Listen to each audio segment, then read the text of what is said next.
have done in last 25 years, 27 years. And over a period of time, my deep interest in adopting technology into our working has probably evolved my working to a level where we can at least discuss. लेकिन technology में कभी भी life में जैसा है वैसा ही technology में कभी है, कोई भी चीज का एक रास्ता नहीं होता है, कई रास्ते होते हैं. और आज शायद I will be discussing one or two ways of doing it, and probably you will be able to teach me some more ways of doing it. And the basic intention of this discussion is that we can take it to that level where you teach me something and I go back with something more than what I came with.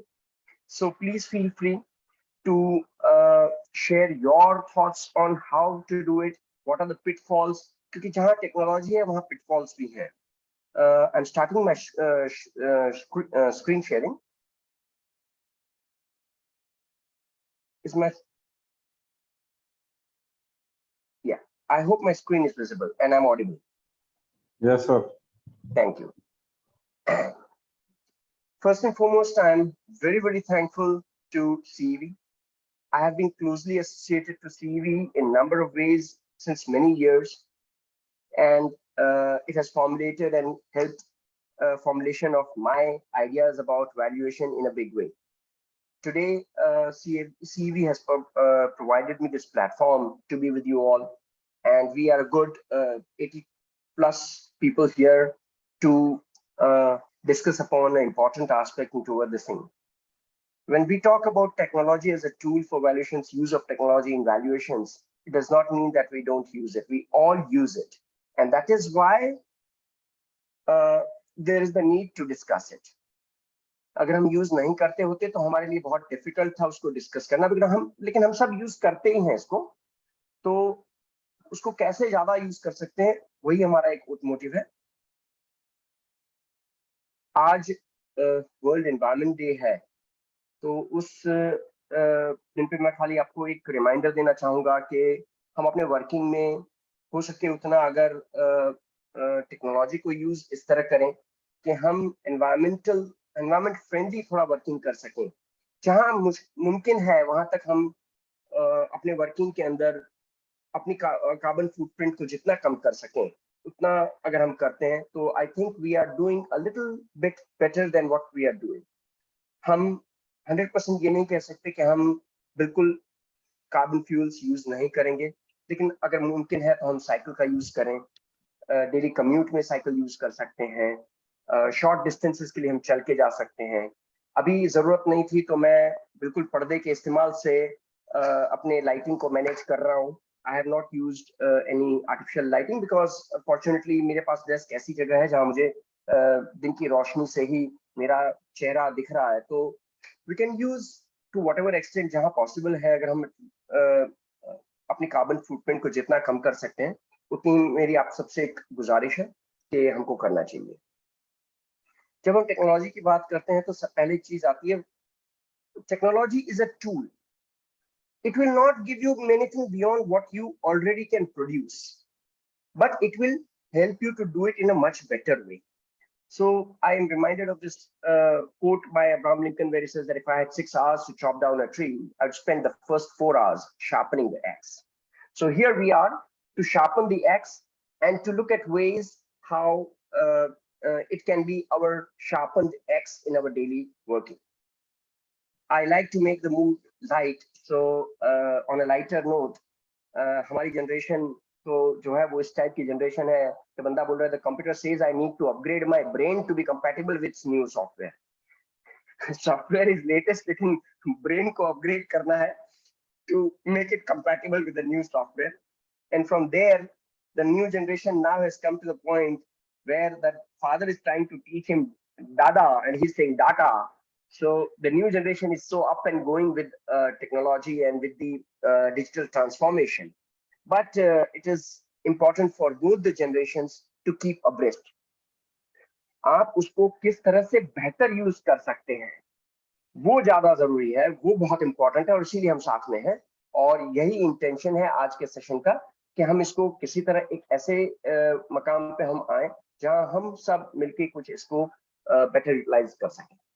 Before I start my main session, I would just like to tell you that the information presented here is done in good faith, and I have taken all efforts to see that there is no personal information divulged. लेकिन अगर कहीं कोई personal information diverge हो रही है, please उसको गलत use ना करें।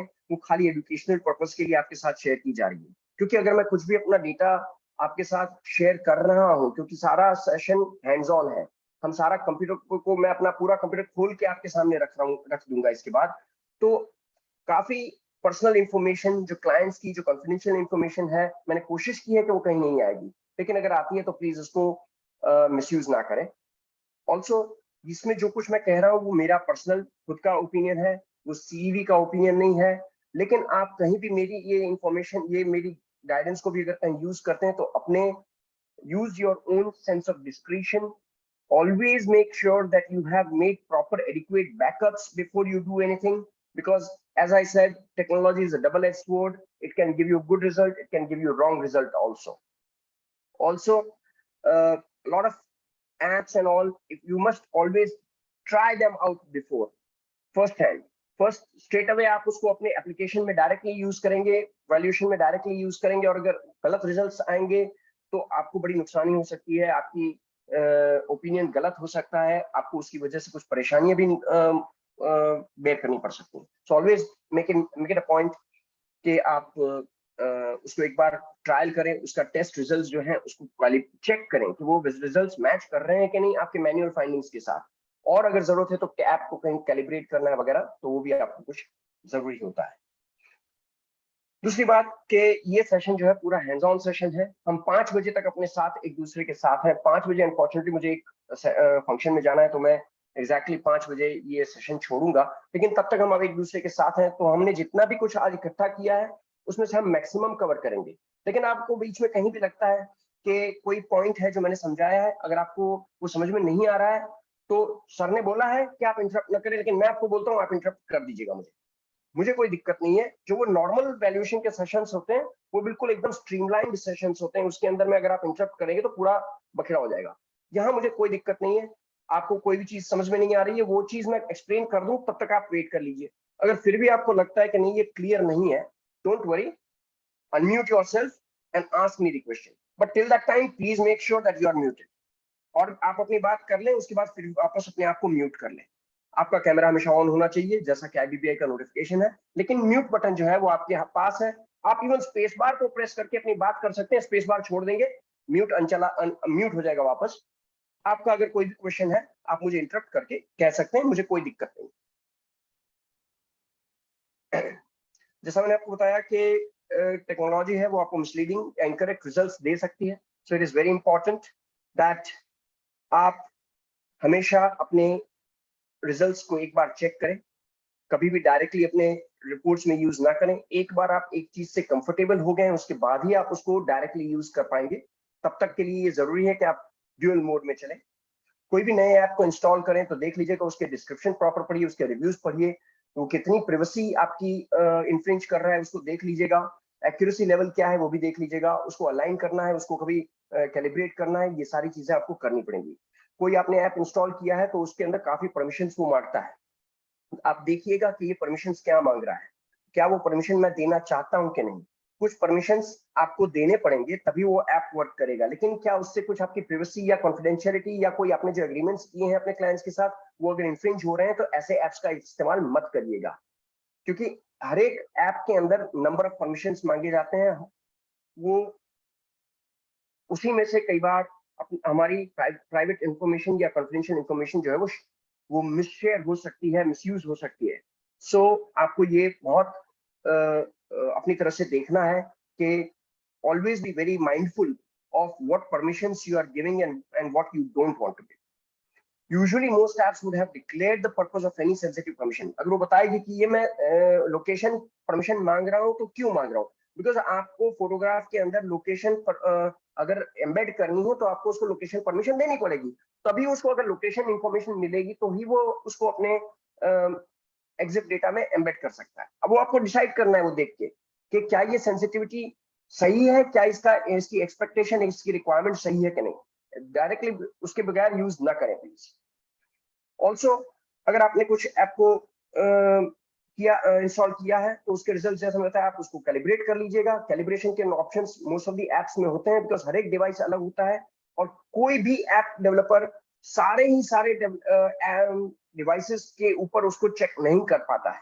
तो आपके डिवाइस में वो उसका ऐप का परफॉर्मेंस कैसा है वो आपको एक बार चेक करना है। उसके अंदर कैलिब्रेशन अगर ऑप्शन है तो कैलिब्रेशन भी करना है और उसके बाद ही आप उसको यूज करें, क्योंकि डेटा कलेक्शन दूसरी बार करने अगर आप जाएंगे तो बहुत मुश्किल है, कभी कभी मुमकिन नहीं भी है।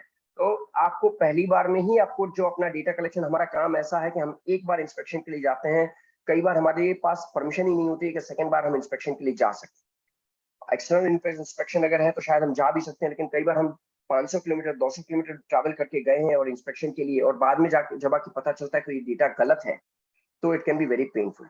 So please be mindful of that also. And ये कहने की जरूरत नहीं है, लेकिन ये टॉपिक हमारा डेटा मैनेजमेंट नहीं है, लेकिन जब आप डेटा के साथ काम करेंगे तो कहीं ना कहीं किसी न किसी दिन आपका डेटा करप्ट होगा, आपका डेटा डिलीट होगा, आपका डेटा कोई रैंसमवेयर आ जाएगा, आपका लैपटॉप, आपकी पूरी सिस्टम के अंदर पूरा डेटा जो है आप एक्सेस नहीं कर पाएंगे, ऐसी सिचुएशंस आएंगी। Please make sure that you have efficient data management policies so that you have sufficient number of backups, because anything that is connected to the world can also be connected from outside. So these are just my words of caution.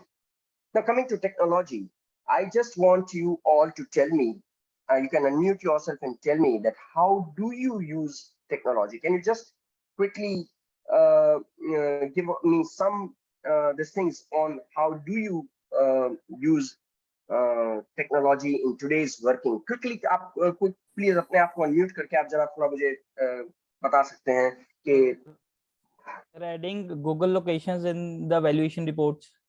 Perfect sir, perfect. Some more inputs? In Bangalore, by using the government app Dishank, wherein we are going to get the survey sketch, Raja Kaluways, and all the survey sketches, sir.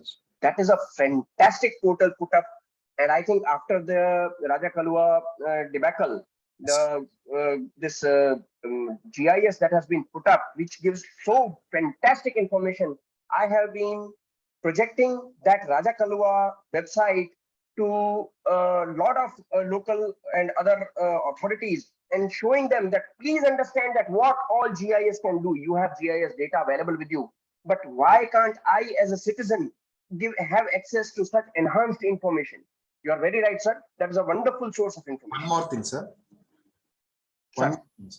But the problem is there, no, in Bangalore, I stay in Bangalore, wherein all the lakes have formed into the layout.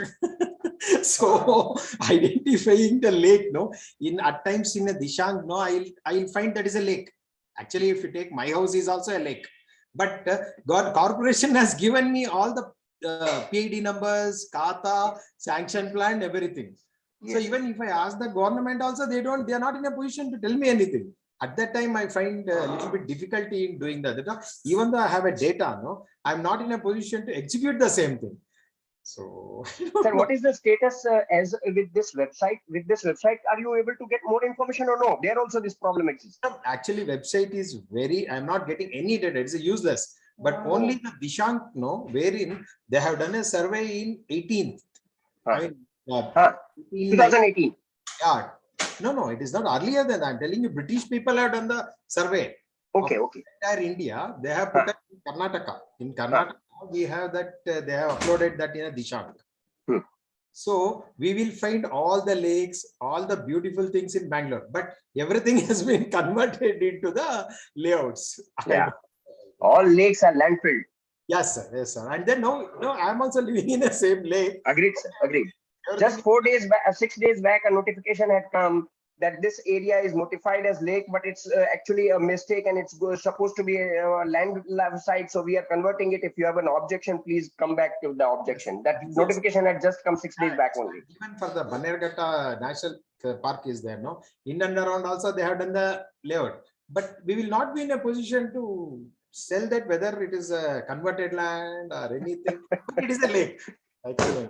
Thanks a lot. Any more views, sir? Any more views? Anybody else? Can you please tell me how we use technology in our valuation, sir? any sir, madam, please, if you can just tell me some more points how we are using. Can I once again? Sir. Field area measurement we can do. Field area measurement. Field area measurement. Wonderful, Prabhat sir. Wonderful. Yeah, sir. You were saying something, sir. Yeah. So regarding the report generation, no, we can use the Excel, which keeps up all the data. Wherein you, even if I ask for the LIC housing finance, SBI, some people will apply for the LIC, but they go for a SBI. Yeah. So because if the data available with me is either survey number, Kata number, and site number, no, even though if they do the mischievous things like A has sold to the B, B has sold to the C, C has sold, but I will have a report saying that I have given for A, but how the SBI people are accepting the D. Yeah, So that true. also I'm in a position. Wonderful, wonderful. Any more input, sir? Anything other than what sirs have already said? Sir, myself Naresh Kini, I am a plant and machinery valuer from Mangalore. Sir. More of you are from land and building, but I want to share one interesting thing in plant and machinery, being worked in refinery, Mangalore refineries for 23 years. In maintenance department, something called preventive maintenance. Yes, and for rotary machineries, something called condition monitoring. Those condition monitoring, when pump runs or turbine runs, we can, when we put the probe, we can predict the life of the bearing or a machinery. Normally, the machinery life is based on the rotary parts, which are mainly the bearings. We may think small bearings, but when it comes to the turbines, steam turbines, and big pumps, the bearings are the heart of the machinery. So we can predict the, after seeing the condition monitoring report, so we can predict the usefulness of that machinery. So this is the thing. That is one part. Whereas for the stationary equipments like pipelines or pressure vessels, they do the thickness survey. Thickness survey when if it is a non-insulated equipment having a normal temperature.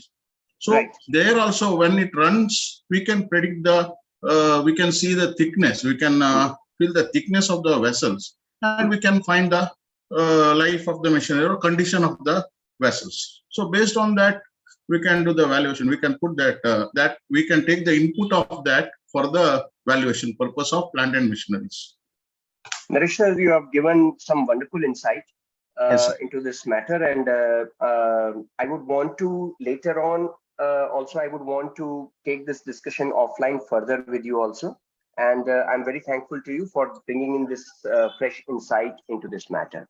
Thanks to you, and thanks to everybody who have put in your inputs. So we all, in our own areas, we already use technology, and we already are up and going with it. But when we talk of technology, what is it? What is the one equipment? What is the one device, or what is the one technological tool that is always with us? It is our handphone. Mobile. Yes.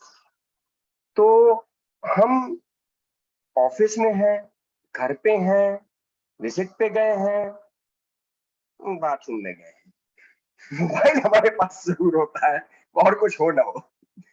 तो एक ये device जो है, ये एक time था जब ये इसको हम खाली लाल और हरा बटन यूज करते थे to get our to talk, and then it evolved to become smartphone, from dumb to smart, and today the productivity from our phones is only limited by our imagination.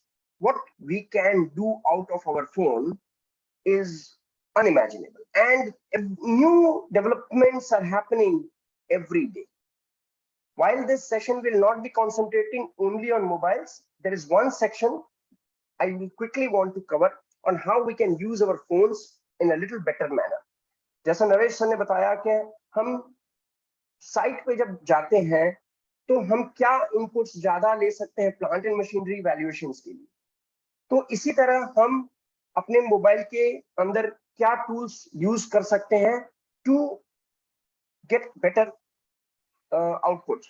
क्योंकि जब हम site पे जाते हैं, जब inspections के लिए जाते हैं, तो हमारे पास जनरली लैपटॉप खोल के काम करने का पॉसिबल नहीं होता है, या दूसरे कोई डिवाइसेस। हाँ, हम अपना लेजर टूल कैरी करते हैं डिस्टेंस मेजरमेंट के लिए। अगर प्लांट एंड मशीनरी का है तो जैसा सर ने बताया ये है, या sometimes you may even have some magnetic और some other equipments to check the thing. लेकिन हमारा फोन तो हमारे साथ होता ही है, तो हम अपने फोन को किस किस तरह से यूज कर सकते हैं। कुछ बातें हुई और मैं उसको कुछ और आगे ले जाना चाहूंगा कि मेरे हिसाब से मैंने कुछ जॉट डाउन किया है कि क्या क्या हम यूज कर सकते हैं। जैसे फोटोज एंड वीडियोज, हम सब्जेक्ट प्रॉपर्टीज, ये तो हम कर ही रहे हैं, we are already taking photos and videos of the properties, ठीक है। अभी हमको डॉक्यूमेंट कुछ लेना है तो उसका डॉक्यूमेंट का हम फोटो या पीडीएफ बना के उसको शेयर कर देते हैं, that is also a tool. पहले हम उसको जेरोक्स कॉपी के बगैर काम नहीं चलता था। मेरी मानिए तो मैं आज भी जेरोक्स कॉपी के लिए ही इंसिस्ट करता हूं, और क्यों इंसिस्ट करता हूं वो अगेन टेक्नोलॉजिकल बात है, उसको अलग से हम बात कभी करेंगे। लेकिन हर जगह ये मुमकिन नहीं होता और हर जगह ये जरूरी भी नहीं होता है। तो हम photos and videos of our PDFs of our documents को क्विकली कैप्चर कर सकते हैं और ट्रांसमिट कर सकते हैं। जैसा कि सर ने पहले बताया, lat long data, the latitude and longitude of the site, so many banks are asking to us to report it, but I'm very critical, I'm very clear in our this thing, that bank aapko पूछे या ना पूछे, you always must capture the lat long data of every possible assignment that you do, whether it is a plant and machinery or a land and building assignment, does not matter, but you must always capture the lat long data and keep it for a permanent records. We will do a little more discussion about lat long data in the next part of this session. Then another very good tool is called recordings. Client ने मुझे phone किया, उसने फट 4 चीजें बोल दी assignment के बारे में। आपको ये करना है, अच्छा ध्यान रखिएगा, अच्छा हमारा पर्पस ये है, अच्छा देखिएगा वहां पर इसको कांटेक्ट कर लीजिए, अच्छा इसका ये नंबर है। He said 5 and 8 things. Now if I jot down all the things and communicate it back to my team, to my office, to take a login of that particular case and to collect documents, I have to use a lot of time. If I can quickly just directly share the call recording with my team members, then all that work is taken care of without spending extra time. Also, a lot of times आप इतना याद भी नहीं रख सकते हो कि jot down करो, और कभी आपके पास सिचुएशन हमारी ये होती है कि 50 जगह लड़ रहे होते, सामने वाले को पता नहीं, वो तो अपनी फोन उठा के अपनी बातें करना शुरू कर देता है, ये साहब ऐसा करना है, वो करना है, अच्छा आपने वो किया है ना उसमें रिपोर्ट में, उसमें देख लीजिएगा सर उसमें गलती है, वहां पर पेज नंबर 7 पे नीचे 3rd में आपने लिख दिया ये, और 8th पेज पे आपने ये लिखा है, उल्टा लिख दिया है, दोनों में कुछ गड़बड़ी हो गई है। How do you remember each and everything? You can use the call recordings to go back and refer to the discussion and make the corrections if required, or do the needful follow-ups or whatever. Another important way you can use your phone is for taking notes. You can directly make your notes on your phone and share them with your team members.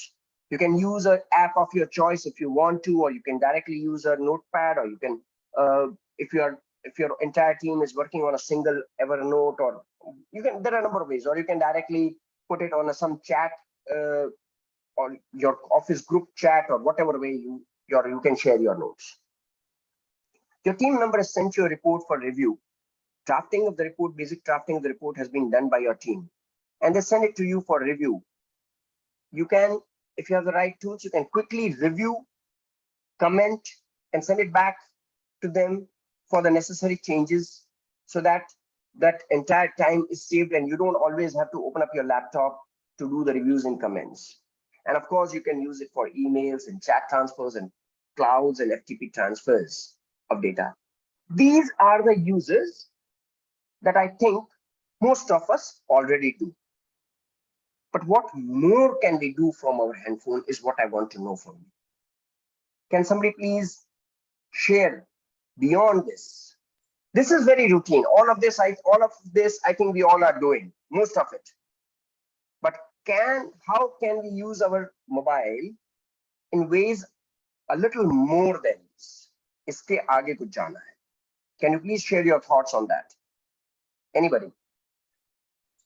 Sir, some photo editors and video editors, like photo editors like PixArt, where Yes. suppose if I take the photograph of some machinery or any site, we can label it, and immediately we can we can do the what we call communication. अपनी notes फटाफट notes Yes. उसके ऊपर डाल दो Yes. और उसको जाने. Even videos, small videos, we can add the text and say this is the thing required, so that the customer or your bank person will understand it faster. Wonderful. Any more thoughts beyond this, sir? Anybody? Application called Google Lens. Sometimes at a site, when we are not able to identify something, we can just aim that Google Lens on that equipment and get it on the net. Thank you, Gurmeet sir. Thank you. Beautiful. I think Gurmeet sir, Naresh sir, you both have given some very good insights. I think this session is going to leave me with a lot more thoughts, and I'm thankful for that. Wonderful insights, sir. Beautiful. True. Any more thoughts on that? Any area how we can use our mobile, either in office or on site or anywhere? How can sometimes we need to measure the pocket in a machinery. See, I'm a plant and machinery valuer. Sometimes we need to have approximate weight of the machinery. For that, we need to measure the pocket. We cannot be carrying measuring tapes and everything on that. But our mobile phones, they have applications wherein we can measure the pocket size. It can be used for that also. Wonderful, sir. Fantastic. So I have some more thoughts how we can use our mobile beyond the general usages and beyond what Gurmeet sir and Naresh sir have added, which is not listed here because as I said, they've added new insights, which is what I'm not, some of it I'm not doing so far. But yes, what I'm doing, I'm just enumerating here. Take photos with enhanced information embedded into them. What are these enhanced informations? We already capture photos with lat long, and it is already embedded. If we allow our camera application access to the location data, then already lat long data is embedded in our image, in our photo. That much we are already doing, but we can enhance that further. We can also add the yaw, pitch, and roll. That is the orientation and the angle at which this photograph is taken. The lat long only tells at what location the camera was at the time of the click. It does not say anything about मैं उत्तर पूर्व पश्चिम दक्षिण कहाँ देख रहा था, किस दिशा में मैंने ये फोटो लिया, वो नहीं बताता. हम वो इंफॉर्मेशन को भी अपने फोटोग्राफ के अंदर एम्बेड कर सकते हैं. वो ये भी बता सकता है कि मैं इस वक्त एकदम परफेक्ट ईस्ट देख रहा था, सीधा देख रहा था, नीचे देख रहा था, ऊपर देख रहा था, मेरा कैमरा जो है वो टेढ़ा था, क्या था, वो भी ये बता सकता है और वो भी उसके अंदर एम्बेड कर सकता है. हम उसको आगे कैसे यूज कर सकते हैं वो भी हम कुछ थोड़ा सा देखेंगे. तो वो एक additional advanced information exit data में हम एम्बेड कर सकते हैं. जैसा गुरमीत सर ने कहा, हम इसको डिस्टेंसेस मेजर करने के लिए यूज कर सकते हैं और उसमें दो टाइप के डिस्टेंसेस हैं, short and long. Short distance में जैसे पॉकेट सर ने बताया, these are short distances, these are very short distances. और by short distances I also mean 30-40-50 foot या 50 मीटर, I mean जो हम चल सकते हैं, जो हम वो शॉर्ट डिस्टेंस हम उसको कहेंगे. और लॉन्ग डिस्टेंस यानी 200 मीटर लंबा डिस्टेंस जो है उसके लिए, ये दोनों कामों के लिए हम अपने मोबाइल्स को यूज कर सकते हैं, शॉर्ट डिस्टेंसेस को मेजर करने के लिए और लॉन्ग डिस्टेंसेस को मेजर. दोनों के लिए एप्लीकेशंस बहुत अलग रहेंगी, अप्रोच भी थोड़ा अलग रहेगा, एक्यूरेसी लेवल बहुत अलग रहेगा, लेकिन एक लेवल पे आप जजमेंट बनाने के लिए इसको यूज कर सकते हैं. आप इसको use it to ensure that we are in the right location. हमको पहले से पता है कि हमको इस जगह जाना है, तो हमने ऑलरेडी गूगल मैप पे वो लोकेशन को अपनी तरह से एक तरह से आइडेंटिफाई कर लिया है, तो हम वो लोकेशन पे डायरेक्टली अपने आप को जाने के लिए यूज कर सकते हैं। या अगर जब हम लोकेशन पे पहुंचे हैं तो हमको पता नहीं है कि यहाँ का लेआउट कैसा है, हम लेआउट का ऑलरेडी KMZ फाइल बना के अपने गूगल अर्थ में फोन पे ट्रांसफर करके और देख सकते हैं कि हम एग्जैक्टली अपने प्लॉट पे खड़े हैं या बाजू वाले प्लॉट पे खड़े हैं या किसी और जगह खड़े हैं। तो ये भी हम उसको कर सकते हैं, to reach at the right location in number of ways. So these are some of the things that we will want to now see a little in hands-on before we progress to the next session, to the next part of this thing. So I'm stopping my screen share, and then I'll again start new screen share.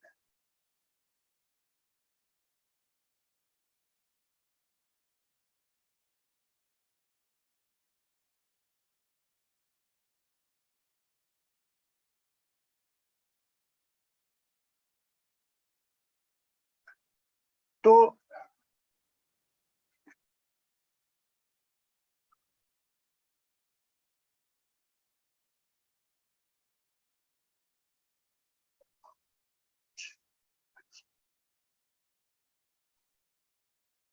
मैं अपना phone को screen को directly आपके साथ share करने की कोशिश कर रहा हूँ, ताकि आप डायरेक्टली मेरे फोन के स्क्रीन को देख सकें और मैं डायरेक्टली अपने फोन को कैसे यूज कर रहा हूँ ये हम यहाँ देख पाए। इसलिए थोड़ा 1 मिनट का मुझे समय दीजिएगा।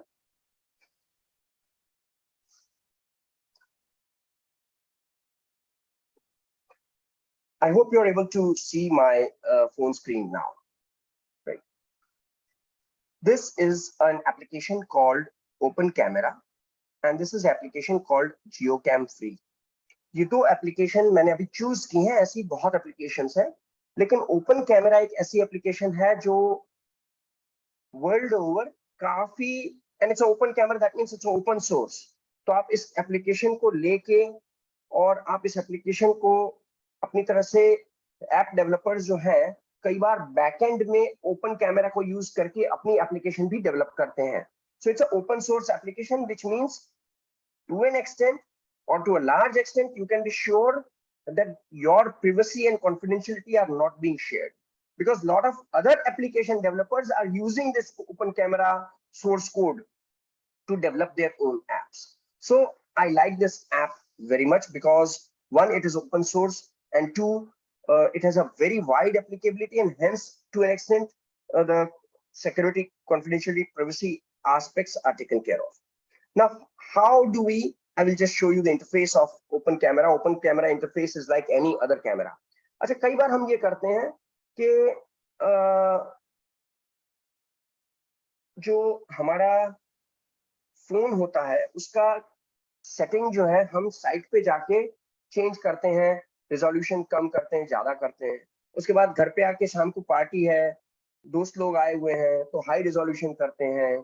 तो अगर आप नंबर ऑफ एप्स यूज कर रहे हैं तो उनके खुद के सेटिंग्स आप अलग अलग बना सकते हो, तो आपको सेटिंग्स चेंज करने का जरूरत नहीं पड़ेगा। आप जो आपका फोन का डिफॉल्ट स्टॉक कैमरा है उसको आप यूज करिए अपने जनरल पर्पस के लिए। ओपन कैमरा आप इंस्टॉल कर लीजिए, उसको खाली यूज करिए अपने इंस्पेक्शंस के लिए। आपके सेटिंग्स जो आपने बनाए थे बने रहेंगे और वहां आपको वो disturb nahi karega. So number of applications if you are installing, the advantage is that settings you don't have to keep switching. Generally I prefer that when you are doing a inspection, the size of the photo should not be very large because you are only documenting it. You don't want a rich photo in terms of image size because you don't want to make a poster out of it. The only intention is that agar A4 size tak mein print ho jata hai, that is of wonderful. तो 1024/768 image size अगर आपकी है या something, you may decide for your own self and you can do a little amount of experimentation also, but the whole idea is that अगर आप एक एक photo 10-10 MB का लेंगे जो हमारे फोन की कैपेबिलिटी होती है और उसको हमेशा के लिए अगर सेव करेंगे तो आई थिंक बहुत ही डेड डेटा हम क्रिएट कर रहे हैं। अच्छा, ये हम अभी मेरा जो ये है इसमें क्या क्या चीजें मैं दिखाना चाहता हूँ। मैं सेटिंग्स में गया, नीचे यहाँ पे आया, मैं लोकेशन सेटिंग्स में देखिए। लोकेशन सेटिंग्स में ये क्या मुझे कह रहा है store location data geo tagging, that means lat long data ये मैंने अलाउ कर दिया इसको कि हाँ भाई आप जेपीजी या डीएनजी फॉर्मेट में जो फॉर्मेट फोटोग्राफ्स क्लिक करें उसको आप उसमें लोकेशन डेटा टैग करिएगा। प्लीज नोट करिएगा, अगर आप जेपीजी फॉर्मेट यूज करेंगे तो ही आपको एग्जिट डेटा सेव होगा। अगर आप रॉ फॉर्मेट या दूसरे फॉर्मेट्स यूज करेंगे तो आपको देखना पड़ेगा हर एक फॉर्मेट के अंदर एग्जिट डेटा सेव होता नहीं है। जैसे कि मान लीजिए कि पीएनजी डेटा है या डब्ल्यूबीपी फॉर्मेट है या दूसरी फॉर्मेट्स है, उसमें एग्जिट डेटा सेव होता नहीं है। ऑब्वियसली ऐसी एप्स आपको अलाउ तभी करेंगी जब आप वो फॉर्मेट अलाउ करेंगे। तो मैंने जेपीजी फॉर्मेट अलाउ किया है और उसमें मैंने लेटलॉन्ग एक्सेस दे रखा है। उसके सिवाय ये मुझे पूछ रहा है कि स्टोर कंपास डायरेक्शन, किस दिशा में मैं कर रहा हूं वो ये स्टोर करेगा, वो भी मैंने उसको अलाउ कर दिया है। फिर ये कहता है कि store your pitch and roll. What is your pitch and roll? Your pitch and roll is are actually terminology of a flight. जब कैप्टन जब प्लेन उड़ाता है तो वो प्लेन के किस दिशा में जा रहा है, उसका प्लेन ऊंचा है या नीचा है, और एंगल में ऐसा कितना शिफ्टेड है, ये तीन चीजें योर पिच एंड रोल होती हैं। वो हमने जब ऊपर ये तीन को अलाउ कर दिया, इसको अलाउ किया स्टोर कंपास डायरेक्शन, इसमें बाकी की दो डायरेक्शन भी आपकी आ गई कि वो भी आपने अलाउ कर दिया। ये आप न भी अलाउ करें तो चलेगा, because this is largely useful अगर आपको इंटेलिजेंट आर्टिफिशियल इंटेलिजेंस को यूज करके और उसका मॉडल रिक्रिएट करना है। आपका एक स्टॉक पाइल पड़ी हुई है जंक की, प्लांट एंड मशीनरी वैल्यूएशन के लिए आप गए हुए हैं, there is a stock of junk, now you want to quantify कि इसका वॉल्यूम क्या है, तो आप ये यूज कर सकते हो। सारे एंगल से आप फोटोग्राफ्स क्लिक कर लो, आप कोई ऐसी एप्लीकेशन इंस्टॉल करो कि जो इसके इस डेटा को लेके उसमें से एक आर्टिफिशियल मॉडल बना देगा आपको, और वो मॉडल का आप वॉल्यूम कैलकुलेट कर सकते हो। उसमें वॉइड परसेंटेज आप डाल दो, वेट अपना आपका डेंसिटी डाल दो, तो आपको वेट, आप एक एजम्पशन ऑफ वेट पे आ सकते हो। ये एक पॉसिबिलिटी है। नॉर्मल कोर्स में अगर आप ये यूज नहीं कर रहे हो और आप योर पिच एंड रोल को बंद करना चाहते हो तो आप बंद कर सकते हो। And require location data, it says that अगर मैं लोकेशन डेटा परमिटेड नहीं होगा तो ये फोटो ही नहीं लेने देगा, बस बात ही खत्म हो गई, लोकेशन तो चाहिए ही चाहिए। सो मैंने इसको ये सब अलाउ कर दिया। तो यार ये करने से क्या हुआ कि मेरा जो अब फोटो आएगा उसके अंदर ये सारी ही इंफॉर्मेशन एम्बेडेड रहेंगी। ठीक है, अब इसको इंफॉर्मेशन को हम एक दूसरे ऐप में देखेंगे कि ये इंफॉर्मेशन क्या होती हैं और कैसे होती हैं। इसको थोड़ा सा हम ज्यादा ग्राफिक मैनर में देखने के लिए एक दूसरी एप्लीकेशन मैं आपको दिखा रहा हूं, जो कि है ये जियो कैम फ्री। ये Geo Cam free is a free application और मेरी बहुत ही पसंदीदा ऐप है और काफी साल से मैं इसका उपयोग कर रहा हूं। इसकी लिमिटेशन एक खाली यही है कि ये ऐप बहुत रेयर केस में कुछ Xiaomi या कुछ कंपनीज के कुछ फोन पे क्रैश हो जाती है। तो अगर आपके फोन में वो ऐप चल रही है तो कोई दिक्कत नहीं है, नहीं चल रही है तो आपको कुछ ऑल्टरनेट सोचना पड़ेगा। लेकिन कभी कभी कुछ ऐप, कुछ डिवाइसेस में लोगों ने मुझे रिपोर्ट किया है कि उनको ये ऐप में दिक्कत आती है। अच्छा, ये आपको विजुअली दिखा रहा है कि हमने क्या इसमें लिया है। आप देखेंगे ऊपर ये दिखा रहा है लैटलॉन्ग, ये दिखा रहा है accuracy. This is beautiful, it is telling you on your image itself that your accuracy of lat long is within the 28 meters. आप अपने गूगल मैप में भी आपको दिखाता है, लेकिन कभी भी फोटोग्राफ्स के अंदर ये इमेज आपको ये एक्यूरेसी लेवल आपके एम्बेडेड होता नहीं है। तो आप कभी भी ये एसर्टेन नहीं कर सकते हैं, क्योंकि कभी कभी अगर आप इंटीरियर्स में हैं तो ये एक्यूरेसी लेवल 600-800 मीटर जितना भी खराब हो सकता है अगर सैटेलाइट कनेक्टिविटी बहुत खराब है तो। लेकिन अगर आपके पास ये इंफॉर्मेशन है कि ये कितना एक्यूरेट अभी जज कर रहा है, तो आप इसके ऊपर से एक इंफॉर्म्ड जजमेंट ले पाएंगे। और क्या इंफॉर्मेशन मुझे ये दे रहा है, ये बता रहा है नीचे के 78-79। What is this? I am just shifting my camera, can you see that the figure is changing at the bottom? This is the angle from the true north, from the geographic, from the magnetic north. तो अभी मैं 104 यानी east से भी ज्यादा मैं थोड़ा south की तरफ चला गया हूं और अब मैं more and more toward south जा रहा हूं, अब ये डिग्रीज हो गई 180, तो 180 यानी अब परफेक्ट साउथ फेसिंग मेरा ये कैमरा हो गया है। तो ये इंफॉर्मेशन आपके इमेज में आपको ग्राफिकली भी दिखा रहा है, प्लस आपको ये इंफॉर्मेशन ये एम्बेड भी कर रहा है, दोनों चीज कर रहा है। उसके साथ जो मैंने आपको बताया yaw and pitch, that is here. If you don't want that information, you can, there is settings has got all the possibility. आप ये जो रखना चाहें रखें, ना रखना चाहें ना रखें। अब ये इमेज जब मैं कैप्चर करूंगा तो बड़ी दिक्कत हो जाएगी, इसको मैं रिपोर्ट में कैसे डालूंगा? जितना डेटा मुझे चाहिए उसमें से आधा डेटा तो दिख नहीं रहा है क्योंकि इसने इतना कवर कर लिया है। नहीं, बताइए, बहुत स्मार्ट है। ये आपको दो तरह से पिक्चर क्लिक करने देगा। पहले मैंने यहाँ एक सामने अभी खुला हुआ है, मैं एक फोटो क्लिक कर रहा हूं। मैंने एक फोटो क्लिक किया, चलिए देखिए अब इसने मुझे क्या बताया कि save plain picture, save augmented picture. मैंने दोनों पे टिक लगा रखी है, तो ये जब मैं इसको सेव बटन यहाँ खाली टच करूंगा तो ये दोनों ही पिक्चर सेव हो जाएंगे। अगर मैंने दोनों में से एक ही सेव करनी थी तो मुझे एक और हटा देना था, लेकिन मैं क्यों हटाऊंगा? दो भले होती, मुझे बाद में रखना है, डिलीट करना है, वो मैं देख लूंगा। सो ये मुझे ये दोनों ही इमेज जो इसने कैप्चर की, ये दोनों इमेज के अंदर इसने पूरा ही एग्जिट डेटा इमेज के अंदर भी डाल दिया। एक इमेज में उसने उसको स्क्रीन पे भी एम्बेड कर दिया। तो जब भी मैं फोटो देखूं तो मुझे पता है कि मैं किस दिशा में देख रहा था, कहां खड़ा था। ये दोनों चीज मुझे इससे इंफॉर्मेशन मिल जाती है। कई बार जैसा सर ने बताया, बहुत अगर आप बड़ी इंडस्ट्री में गए हैं, there are hundreds of buildings और so much of machinery, so much of scrap, so much of stock, so much of material. आप इस वक्त किस तरफ का फोटो देख रहे थे, ये आप कैसे डिसाइड करेंगे? बहुत मुश्किल है। तो इस वजह से ये ऐप जो है आपको बहुत बढ़िया काम देती है, जो आप कर सकते हैं। तो अब मैं दूसरी भी कुछ एप्स यूज करता हूं, मैं क्विकली आपको जरा बता रहा हूं, इनके बारे में ज्यादा डिटेल में हम नहीं जाएंगे। We are already at 50 minutes and we want to go to the next session also. So compass tree application है, ये इसका बहुत बढ़िया काम किया है। बाकी तो कंपास तो कई होते हैं, लेकिन इसमें बहुत बढ़िया है, it's got transparency. A lot of us use apps for this thing, लेकिन आप जब साइट पे जा रहे हैं और आपने देखा कि दिशा वहां कुछ अलग है और यहाँ कुछ दिशा अलग है, और वो ऐसी साइट नहीं है जिसको आप गूगल मैप्स पे आइडेंटिफाई कर सके, बहुत छोटी जगह है, तो गूगल मैप्स में एग्जैक्टली आप उसको आइडेंटिफाई नहीं कर पा रहे हैं, लेकिन आप मैप रख लीजिए वहां पर, अपने जो आप साथ में मैप लेके गए हैं उसको वहां रख लीजिए, उसकी दिशा और इसकी दिशा को सुपर इम्पोज कर दीजिए और एक स्क्रीनशॉट ले लीजिए, तो आपके पास एक इमेज आ गई कि एक्चुअल मैप में वो कैसा था और आपने जो देखा उसमें दिशा कहाँ थी। तो उसका जो मिसमैच है वो इमीडिएटली आपका डॉक्यूमेंट हो जाएगा।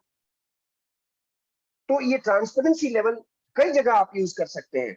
आप अगर अंदर का जो गए हैं और आपको अगर सपोज किचन प्लेटफॉर्म है, उसके ऊपर उसको रेफरेंस यूज करके, या किसी भी चीज को आपको रेफरेंस यूज करके, और वो किस दिशा में था और आपको वो किस दिशा में था, ये अगर आपको दिखाना है तो आप क्विकली इसको ट्रांसपेरेंसी ऑन करके और आप कर सकते हैं। इस एप्लीकेशन का नाम मैं देखने की कोशिश करूंगा, ये कंपास फ्री करके ही ये ऐप है, इसका आप आइकन देख लें, ये आपको बहुत कंपास आप अगर उसमें सर्च करेंगे तो ये आपको मिल जाएगा। इसके अंदर और भी काफी कुछ ऑप्शंस हैं इस ऐप के अंदर। आप गूगल मैप्स पे इसको सुपर इम्पोज करके, यानी कि सैटेलाइट इमेजरी पे सुपर इम्पोज करके भी आप अपना मैप डेटा ले सकते हो, आई मीन कंपास डेटा ले सकते हो, और काफी कुछ ऑप्शंस इसके अंदर हैं जो आप अगर आप डिटेल में जाएंगे तो आपको पता चल जाएगा। आज जो सेशन हम अटेंड कर रहे हैं उसमें से काफी लोग, मोस्ट ऑफ द लोग टेक्निकल बैकग्राउंड से हैं, तो कई बार हमको ये होता है कि ये दिशा में ये जो बिल्डिंग है इसका ये हम जज नहीं कर पा रहे हैं कि फोटोग्राफ के बाद कि ये हमने राइट दिशा में फोटोग्राफ कैप्चर हो गया, हमने ओरिएंटेशन डेटा नहीं लिया था उस वक्त, तब हमको नहीं मालूम था, हमने नहीं लिया, कैप्चर नहीं किया, या हमको मालूम भी था लेकिन हमने कैप्चर नहीं किया। अब हमको उसकी दिशा के बारे में थोड़ा डाउट हो रहा है, तो आप किस टाइम पे लिया वो तो आपके फोटोग्राफ से आपको पता है कि आप 10 तारीख को सुबह, 10 मई को सुबह 11 बजे आप ये साइट पे गए थे, अब जब आपने फोटोग्राफ लिया तो सन का जो एंगल है, उस सन के एंगल यानी shadow angle, rather shadow angle पर से आप जजमेंट ले सकते हैं कि ये दिशा कौन सी थी, in spite of the fact कि आपके पास ओरिएंटेशन डेटा नहीं है। अगर आपको ऐसा करने की कभी नौबत आती है तो you can use the sun surveyor light, और वो आपको एग्जैक्टली 10 मई को सुबह 11 बजे लुधियाना में सूरज किस एंगल पे था वो आपको परफेक्ट इंफॉर्मेशन देगा अगर आप ये सन सर्वेयर लाइट को यूज करेंगे। हम जनरली आर्किटेक्चरल डिजाइनिंग में भी इसको यूज कई बार करते हैं टू डिसाइड कि कितने हमको प्रोजेक्शंस करने हैं, सो दैट हमको सनलाइट किस लेवल में चाहिए और कितनी चाहिए किस लोकेशन के लिए, उसके लिए भी हम यूज करते हैं। लेकिन हमारे वैल्यूएशन में भी जब कभी फंस जाते हैं तभी ऐसी कोई ऐप जो है हमको मदद करने आ सकती है, तो हम उसको यूज कर सकते हैं। जैसा मैंने आपको बताया और सर ने भी डिस्कस किया, ऐसा हम इजीली गूगल अर्थ को यूज कर सकते हैं टू मेजर डिस्टेंसेस। ये लॉन्ग डिस्टेंस की बात कर रहे हैं, शॉर्ट डिस्टेंस के लिए जो एप्स हैं वो अलग बात है। ये लॉन्ग डिस्टेंस के लिए हम जो बात कर रहे हैं, अगर हमने पहले एक किया कि भाई एक पर्टिकुलर लोकेशन पे मैं हूं और उस लोकेशन पे मुझे इसको मेजर करना है कि इस पर्टिकुलर लोकेशन पे मुझे इस बिल्डिंग को मेजर करना है, तो मैं इसको यूज कर सकता हूं टू मेजर कि ये बिल्डिंग की पेरिफेरी क्या है, कितनी है। जैसे मान लीजिए कि मुझे this particular building I wanted to measure it, तो मैंने पहले उसका एक ड्रॉप कर दिया, एक पिन ड्रॉप कर दिया किसी भी एक कॉर्नर में, फिर वहां थोड़ा सा परफेक्शन आए इसके लिए मैं बार बार करना। हाँ, अब यहां से मैं मेजर कर रहा हूं तो इसने तक इसकी लेंथ जो है अप्रोक्सीमेटली 12 मीटर्स है, ठीक है। इसको ऐड पॉइंट कर दिया, अब इस पॉइंट को ऐड किया तो ये 34 हुआ, तो 12 तो ये 22 मीटर्स है, ठीक है। फिर वापस मैं इस दिशा में गया, ऐड पॉइंट, यहां पे आने पे ये मुझे क्लोज शेप, तो उसने मुझे कुल कितना पेरीमीटर है, कुल कितना एरिया है इस बिल्डिंग का, फ्लोर प्लान का, ये दोनों इस तरह का क्विक, ये बिल्डिंग है। आप साइट के लिए करेंगे तो ज्यादा बेटर आपको आउटपुट मिलेगा, बिकॉज बिल्डिंग्स में खांचे खुचे काफी होते हैं, लेकिन उसका आप एक अप्रोक्सीमेशन कर सकते हैं और इसको आप यूज कर सकते हैं अगर जरूरत पड़ जाती है तो। आइंस्टाइन की एक वो जो है वो मुझे बहुत पसंद है कि वो he did a lot of scientific discoveries, but he was not a stickler of perfection. He used to believe that if you make errors and if your errors are not biased, आप हर एक चीज में कम करते रहोगे तो आपका judgement जो आएगा वो बहुत गलत आएगा। लेकिन आप कहीं गलत थोड़ा ज्यादा, कहीं थोड़ा कम, कहीं थोड़ा ज्यादा, कहीं थोड़ा कम करके अगर अपना जजमेंट निकालते हो तो आपका फाइनल जजमेंट जो है पॉसिबल है कि बहुत ही क्लोज टू करेक्ट हो।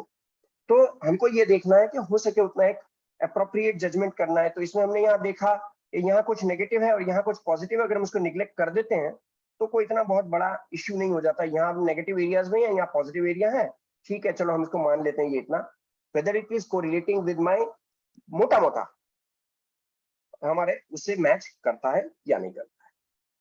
उसी तरह मैंने जैसा आपको बताया कि अगर हम अपने KMZ फाइल्स को अगर ट्रांसफर कर लेंगे अपने फोन में तो हम गूगल अर्थ में डायरेक्टली उसको KMZ फाइल्स को भी ओपन कर सकते हैं, and we can use it to this. For short distances are already talked about it, but there are some, अगर हमको जैसे प्लॉट मेजर करना है और हमारे लेजर मेजर टेप, हम साइट पे गए, बारिश आ गई, लेजर मेजर खराब हो गया, काम नहीं कर रहा, बैटरी डाउन हो गई, कुछ भी और दूसरा है, तो there are certain apps which can use to which you can use to quickly do the measurement. Let me see if I have presently that app, otherwise I'll share the name. You can you have to calibrate the app and then you can use it, and by trigonometrical method if it will tell you the distances from one point to another point. Moser करके एक app है, वो आप अपने phone को एक जगह से मूव करके दूसरी जगह यूज करें तो इट विल जज कि कितना मूवमेंट हुआ है, उसके बेसिस पे भी वो आपको मेजरमेंट देता है। So there are number of apps and number of ways, what is your specific purpose and how you are exactly working. Based on that you can decide whether such an app is required for you and whether it is helpful for you or not.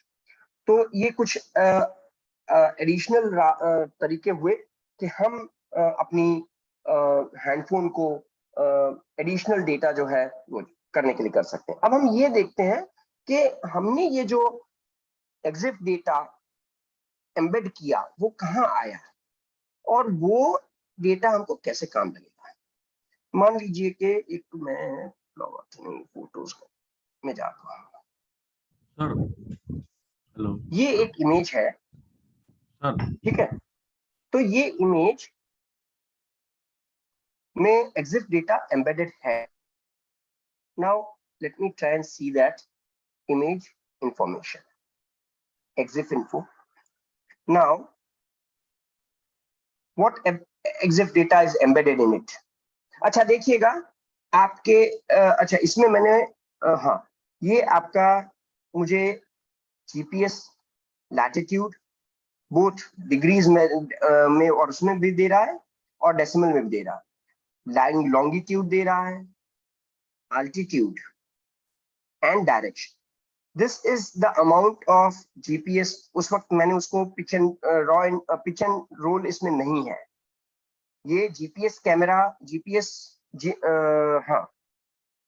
Camera से ये image ली गई है और ये जो उसकी दो images है उसमें से जो अनएनहांस प्लेन इमेज होती है वो वाली इमेज है। तो इसमें कितनी इंफॉर्मेशन आपको पता चल रहा है कि ये 149 डिग्रीज पे फ्रॉम ट्रू नॉर्थ ये लिया है। अच्छा ट्रू डायरेक्शन से मैंने उसको लिया है, सो ट्रू नॉर्थ से 149.78 डिग्रीज पे मेरा ये फोटोग्राफ है। तो इस तरह की इंफॉर्मेशन आपको डायरेक्टली मिल सकती है और आप चाहें तो डायरेक्टली इसको यही लोकेशन को मैं सीधा गूगल मैप्स में दिखाए तो गूगल मैप्स ओपन करके वो लोकेशन पे सीधा आपको ले जाएगा जहां आपने ये फोटो खींचा है। थोड़ा रिजोल्यूशन नहीं आ रहा है, लेट्स सी। हाँ okay, so you can see that if this is north, this is 180, 149 degrees is where this photo, from this location in 149 degrees, this photo was clicked and there is a pan. You saw that image and this is perfectly matching. Can you see that? This image and this location, the salt pan that you are seeing in the Google Earth and this they are totally perfectly matching with each other. ठीक है, तो आपका ये इस तरह आपको उसको exit data को डायरेक्टली आप अच्छा ये मैंने ऐप किस में ओपन किया था, कहां से डायरेक्ट क्लिक किया। मैं जनरली अपने फोटोग्राफ्स को देखने के लिए इरफान व्यू का यूज करता हूँ। फ्री ऐप है, फ्री प्रोग्राम है। आप किसी भी प्रोग्राम पे जनरली किसी भी ऐप मैक या विंडोज किसी में भी जनरली यूज होता है, लेकिन मैं तो सारे कंप्यूटर्स मेरे विंडोज बेस्ड हैं। तो मैं मेरे हर एक कंप्यूटर में मैं डिफॉल्ट इमेज व्यूइंग ऐप मेरा इरफान व्यू होता है क्योंकि इसमें बहुत एनहांस्ड कैपेबिलिटीज हैं कंपेयर टू जो स्टॉक इमेज व्यूइंग जो प्रोग्राम विंडोज देता है या कोई भी कंपनी अलग देती है जो ऑपरेटिंग सिस्टम देती है, उससे इसमें बहुत ज्यादा कैपेबिलिटीज हैं। तो उस वजह से मैं इसको यूज करता हूँ। लेकिन ये मैंने जस्ट आपको एक बताया कि ये एग्जिट डेटा कहाँ आया और कैसे हम इसको देख सकते हैं। ये तो खाली देखने वाली बात हुई, इससे आगे भी हम जाएंगे और देखेंगे कि इसको हम कैसे यूज भी कर सकते हैं। ठीक है sir, excuse me. Sure sir, please. Ajay sir, Ajay sir आपने म्यूट कर दिया सर। मैंने इसको दबाया है। Yes sir. यस सर आपकी स्क्रीन एक बार इंस्टॉल कर दीजिए। मोबाइल के कौन कौन से ऐप है जरा एक बार प्लीज। पहले अभी आपने किया था ना सर, वो इतने सारे तो मैं नहीं बताऊंगा, वो काफी थोड़े personal. Just joking, no problem. बहुत एप्स हैं उसमें। देखिए मैं आर्किटेक्चर प्रोफेशन में हूँ, तो ये नहीं है कि सारे एप्स जो हैं वो खाली वैल्यूएशन से रिलेटेड है। Lot of apps may not have anything to do with valuation. There will be a lot of financial apps also. जैसा कि आप देख रहे हैं आईसीआईसीआई भी है, ये एचआईके यानी कि वो वीडियो वो जो सिक्योरिटी सिस्टम वाला भी ऐप है और जीपे वाला भी है और एरियन वेबकैम है जो मैं एडिशनल कैमरा की तरह यूज करता हूँ। और मैं एक गेम भी खेलने के लिए कामी भी लगा रखा है, नोट्स के लिए नोट्स भी है। ये इनक्रेडिबल अलग है कि जो नोट्स मुझे थोड़ा हैंड जेस्चर के साथ करने उसके लिए है। और तो मेरा थोड़ा वर्किंग कोड्स के सारे जजमेंट्स को फॉलो अप करने के लिए ई कोड्स भी इंस्टॉल्ड है। तो थोड़ा वो है। लेकिन जो मैंने अपनी जो स्क्रीन आपके लिए बना रखी थी वो ये स्क्रीन है जो एप्स में आपको स्पेशली प्रोजेक्ट करने के लिए मैंने आपको दिखाने के लिए खास रखे थे। ऑफ कोर्स ये इतने ही नहीं है, ये अगर हम एक सेशन करेंगे तो शायद मैं 4-5 घंटे का सेशन खाली अपने एप्स पे हो जाएगा, लेकिन इतना शायद जरूरत नहीं है, इतना हमारा जरूरी नहीं है। लेकिन मैं थोड़ा इस्तेमाल ज्यादा करता हूँ और कई बार ये भी होती है कि मेरे पास कई एप्स रिव्यू के लिए भी बहुत आते हैं, तो उस साइड से भी, उस पॉइंट ऑफ व्यू से भी कुछ एप्स होंगे जो शायद आपके लिए कोई सेंस ना बने, क्योंकि जब तक कोई ऐप स्टेबल नहीं है तब तक उसको यूज करना बहुत मुनासिब नहीं है। ठीक है sir, thank you. Welcome sir, welcome sir. तो अभी हमने ये देखा कि हम हमारा फोन इससे ज्यादा थोड़ा यूज कर सकते हैं, और ये खाली मैं आपको इंट्रोड्यूस करने के लिए है। I am sure that once you start on this journey there is a lot more that you yourself will do and you yourself can achieve. अब हमने बात करी थी लैटलॉन्ग डेटा की, कि लैटलॉन्ग डेटा हमको हर एक साइट के लिए, हर एक लोकेशन के लिए लेना है, और हर एक लोकेशन के लिए उसको हमारे रिपोर्ट में भी डालना है। अगर आपको जो फाइनेंशियल लेंडर है या क्लाइंट है, और not all valuations are for financial lenders, the rest of the valuations also, you may or may not be required to report the lat long data, but I would personally say that if you are very clear, then please do include it in your report. अभी की बात है, एक lender का मुझे phone आया कि साहब आपने ये फलाना फलाना प्रॉपर्टी हमारे लिए वैल्यूएट किया था 2017 में। मैं बोला सर किया होगा, हाँ तो नहीं बोल सकता लेकिन ना भी नहीं बोल सकता। बोले सर अभी वो प्रॉपर्टी तो एनपी हो गया है। मैं बोला अच्छा सर। बोले हम वहां जाने का कोशिश कर रहे थे लेकिन अभी उधर पहुंचना कैसा वो पता नहीं चल रहा है। मैं बोला सर कोई टेंशन नहीं करिए, आप, मेरा रिपोर्ट आपके पास है? बोले हाँ। मैं बोला सर 7A नंबर का आइटम आप जरा खोलिए। बोले हाँ देखा। मैं बोला सर उसमें मैंने लेटलॉन्ग डाल रखा है? बोले हाँ। तो मैंने सर आपका फोन खोलिए, लेटलॉन्ग डालिए और उसको फॉलो करके पहुंच जाइए, फिर भी नहीं मिलता है तो फोन करिएगा। तो मुझे ऑफिस जाके उनको डिटेल्स शेयर करने का कुछ जरूरत नहीं पड़ा। I could just tell him that अगर 2017 का रिपोर्ट है तो सर आप खोल के देखिए, अगर मैंने लेटलॉन्ग डेटा नहीं डाला है तो ठीक है मैं मेहनत करूंगा आपको दूंगा, लेकिन अगर मेरे रिपोर्ट में है तो you can directly reach there. It makes the my job much more convenient and also creates a lot more confidence in the minds of the other party that ठीक है he's working in a very systematic manner। तो bonafide and due diligence वाला तो at least establish हो जाता है। फिर इंसान है, काम करेंगे तो कभी गलती तो होगी, वो अलग बात है, लेकिन हमारा काम है कि ड्यू डिलीजेंस और बोनाफाइड तो हमको रहना है। तो अब हम बात करते हैं कि लेटलॉन्ग डेटा हम कैसे कैप्चर करते हैं और इसको कैसे कम्युनिकेट करते हैं और फिर इसको कैसे स्टोर करते हैं। पहले तो हमको कैप्चर करना है, फिर उसको हमारे डेटाबेस में डालना है और उसको स्टोर भी करना है। तो शेखौन सर म्यूट कर देंगे sir? Thank you sir, thank you sir. तो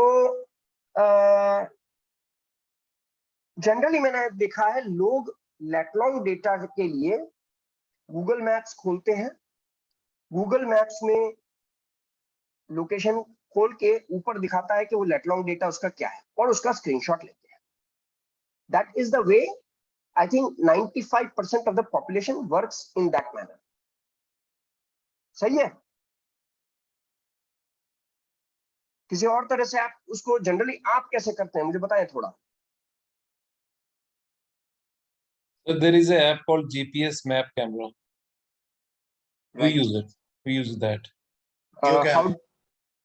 Sorry sir? Geocam. Geocam free तो मैंने आपको, हाँ जियोकैम तो मैंने आपको हाँ बोला वो तो, लेकिन उसमें जो कई बार खाली आपको जो जैसे उसमें से एक्सट्रैक्ट करना है, उसमें से आपको एक्सट्रैक्ट करना पड़ता है और हमको एक सैटेलाइट इमेज भी जो है अपने उसमें लगानी होती है। तो कई बार जब खाली अगर लेटलॉन्ग डेटा अगर आपको कम्युनिकेट एक दूसरे को करना है तो 3 चीज का खास ख्याल करना है। पहली चीज ये ख्याल करनी है कि लेटलॉन्ग डेटा वाला फोटोग्राफ आपने लिया और आपने उसको व्हाट्सएप में दूसरे बंदे को दिया, तो उसको लेट लॉन्ग डेटा मिलेगा नहीं, because WhatsApp cleanses all the Exif information. कई लोग ये करते हैं ऐप यूज करके, एनहांस्ड डेटा भी कलेक्ट करके, और फिर उसको ट्रांसफर करते हैं व्हाट्सएप से अपने ऑफिस पे, और फिर वो व्हाट्सएप वाली इमेजेस उनका बंदा जो ऑफिस में बैठा है वो व्हाट्सएप में से उसको स्टोर कर देता है। उनके मोबाइल क्रैश हो गया, उसके बाद नहीं उनकी इमेजेस उनके मोबाइल में है ना उनके ऑफिस में, वो एग्जिट डेटा जो उनकी इमेजेस के अंदर था वो वापस कभी नहीं आएगा।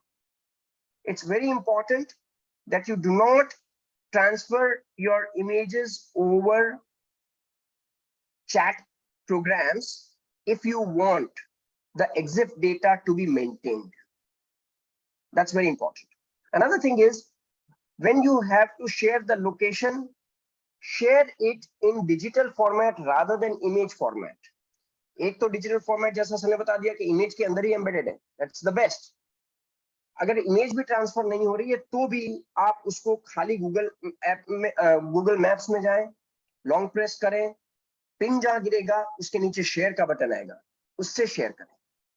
आप उसको दूसरे के मोबाइल पे शेयर ना करें, आप उसको एक डेडिकेटेड ऑफिस में एक ईमेल आईडी बना दें जिसमें बाहर से डेटा आता है, वो ईमेल आईडी पे उसको आप मेल कर दें।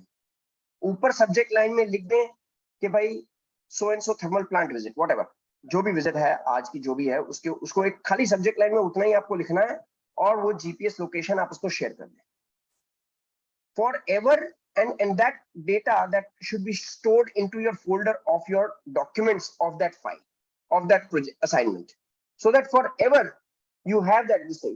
मैंने कई बार देखा है कि जैसे स्क्रीनशॉट लिया उसके बाद वो बंदा उसको ऑफिस में उसको टाइप करके वो लिख रहा है लेट लॉन्ग डेटा रिपोर्ट में, उसमें इनवेरिएबली एक आध डेसिमल की डिग्री की एक आध अल्फा न्यूमेरिकल की कहीं गलती हो जाती है। It's a human error, it's a very difficult to retype based on what is displayed on screen and be 100% correct all the time. जब वो डेटा आपके रिपोर्ट में चला जाता है तो you are communicating the wrong information. Also, अगर उस डेटा पर से वो बंदे ने अगर गूगल मैप्स का इमेज निकाला और चिपका दिया विदाउट अंडरस्टैंडिंग कि ये लोकेशन गलत आ रहा है, तो वो लोकेशन जो सैटेलाइट इमेज आपने अपने रिपोर्ट में लगाया है वो भी गलत आएगा। So please do not include, do not send a screenshot, do not share it by a screenshot, always share it in digital format, preferably you email it to your office and store it in your computer in that assignment folder. तो ऐसा करने से, और दूसरा हमेशा late long जो data है उसको आप हमेशा डेसिबल फॉर्मेट में कैप्चर करिए। जैसा मैंने आपको दिखाया जियो कैम फ्री आपको मैंने दिखाया, उसके अंदर वो दोनों आपको देता है। Even Google maps, even Google Earth, settings में आप जाइए, डेसिमल सिलेक्ट कर लीजिए और एमकेएस सिस्टम सिलेक्ट कर लीजिए, तो हर एक चीज आपका एमकेएस नहीं सॉरी मेट्रिक सिस्टम सिलेक्ट कर लीजिए, तो आपका जो सारा ही डेटा जो सेव होगा वो आपका किलोमीटर्स में सही सेव होगा, डेसिमल में सेव होगा।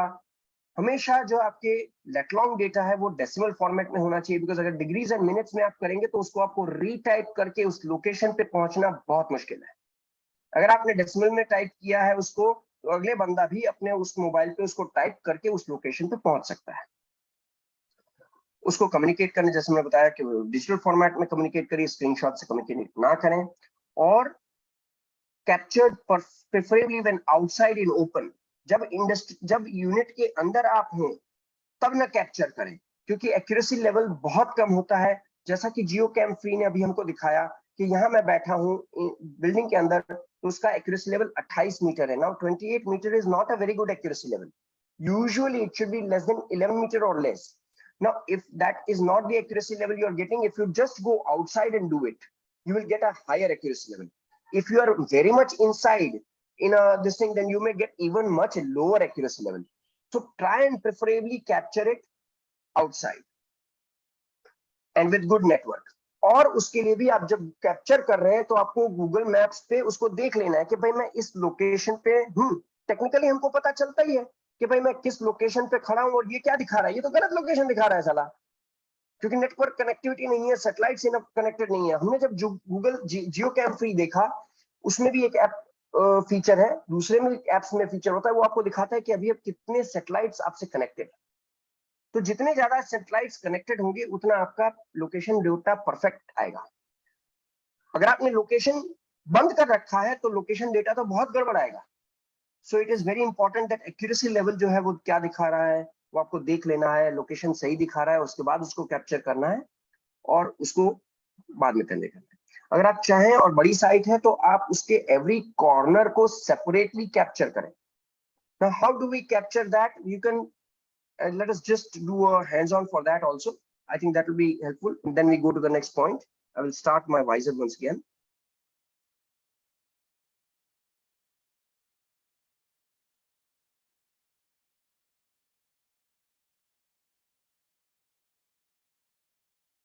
ये मैंने maps start किया.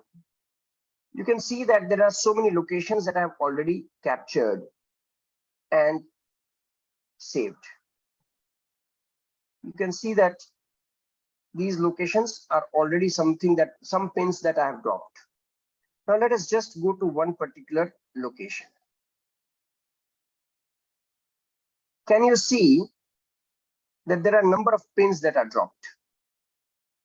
How does one drop a pin? It is very simple. Long press कर दीजिए, उस जगह पे पिन आ जाएगा, उसको आप नीचे सेव करेंगे तो सेव में आपको काफी ऑप्शंस देगा। मेरे पास नीचे लिस्ट में और भी हैं, आपको इतने ऑप्शन नहीं देगा। आप नई लिस्ट क्रिएट करेंगे, न्यू लिस्ट करेंगे तो ये ऑप्शंस आएंगे।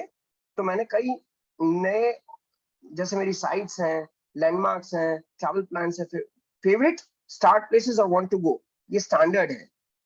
बाकी के जो लोकेशंस, जो लिस्ट हैं वो मैंने क्रिएट किए हुए हैं, मेरे खुद के अपने हैं। लेकिन आप उसको जनरल में सेव कर लेना चाहें या अलग से एक एक लिस्ट बनाना चाहें, आप लिस्ट बना के उसमें उसको सेव कर सकते हैं। अभी के लिए जस्ट मान लीजिए कि मैं उसको स्टार्ट प्लेसेस में लगा के मैंने एक नया लोकेशन सेव किया। अब आप देखेंगे कि इस जगह पर ड्रॉप पिन करके एक एक्स्ट्रा पिन आ गया है। अभी मैं उसको नहीं चाहता हूं क्योंकि it is going to jeopardize my whole working, so मैं उसको रिमूव कर दूंगा। लेकिन आप इस तरह लोकेशंस उसको ड्रॉप कर दें, ये आपके गूगल अकाउंट में सेव हो रहा है। तो जब आप अपने ऑफिस में आएंगे और आप अपना गूगल अकाउंट खोलेंगे, गूगल मैप्स खोलेंगे, तो आपको ये लोकेशन के अंदर ये सारे पिन सेव्ड दिखेंगे और इसको यूज करके आप एडिशनल कंप्यूटेशंस, कैलकुलेशंस, एनालिसिस कर सकते हैं, डिसाइड कर सकते हैं कि कितना एक्चुअल से वेरिएशन कितना क्या है। तो ये सारी चीजें आप उसको बाद में अपने ऑफिस में ये वर्किंग आप कर सकते हैं।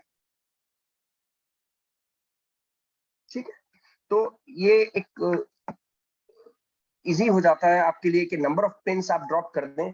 मैं जितना जहां कहीं जाता हूं तो कई बार हर जगह पॉसिबल नहीं होता कि उस वक्त ही सारी नोट्स कर लें, लेकिन मैं गूगल पिन्स ड्रॉप करके और बाद में आप back in office you can do the computation कि इसमें से कितना डिडक्शन होना चाहिए था, कितना एडिशन होना चाहिए था, कितना इंक्रोचमेंट है। ये सारी चीजें आप जो है बड़ी साइट्स के लिए जो है इसको आप यूज कर सकते हो बहुत अच्छे से। ठीक है, तो हम वापस अपने इसमें आ जाते हैं कि be captured for further analysis and evidence. ठीक, अब हम आते हैं कि हमने थोड़ी बात तो करी Google maps and Google Earth की। इसके सिवाय हम अपना गूगल अर्थ और गूगल मैप्स को किस तरह यूज करते हैं, अगर कुछ मुझे थोड़े इनपुट्स आप अगर दें कि how do we use Google Earth and Google Maps in a enhanced way. Can somebody please unmute themselves कि जितनी हमने बातें करी इसके बियॉन्ड भी कुछ एप्लीकेशंस बहुत सारी हैं जो हम गूगल अर्थ या गूगल मैप से यूज करके कर सकते हैं। तो if somebody can please unmute themselves and share with me.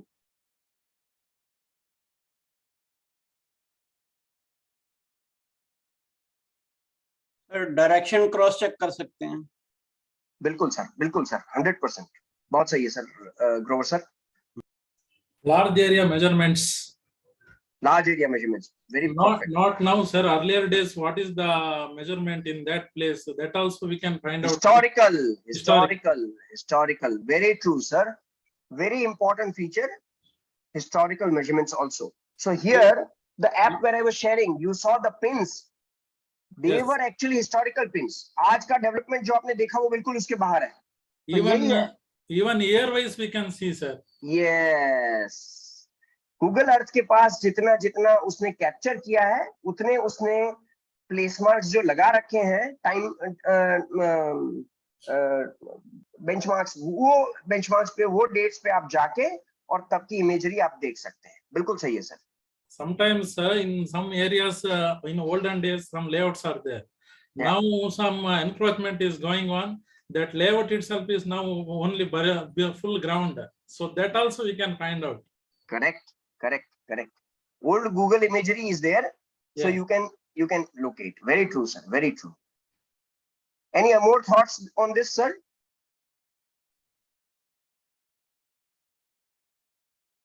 Can somebody, sir said about, I think one एक हमारी बात हुई कि large distances. फिर हमने एक बात करी कि historical imagery. फिर इसके सिवाय हमने डायरेक्शंस की सर ने बात करी, ग्रोवर सर ने. What else? How else? How more can we use these tools? Let us see some more ways that we can use them.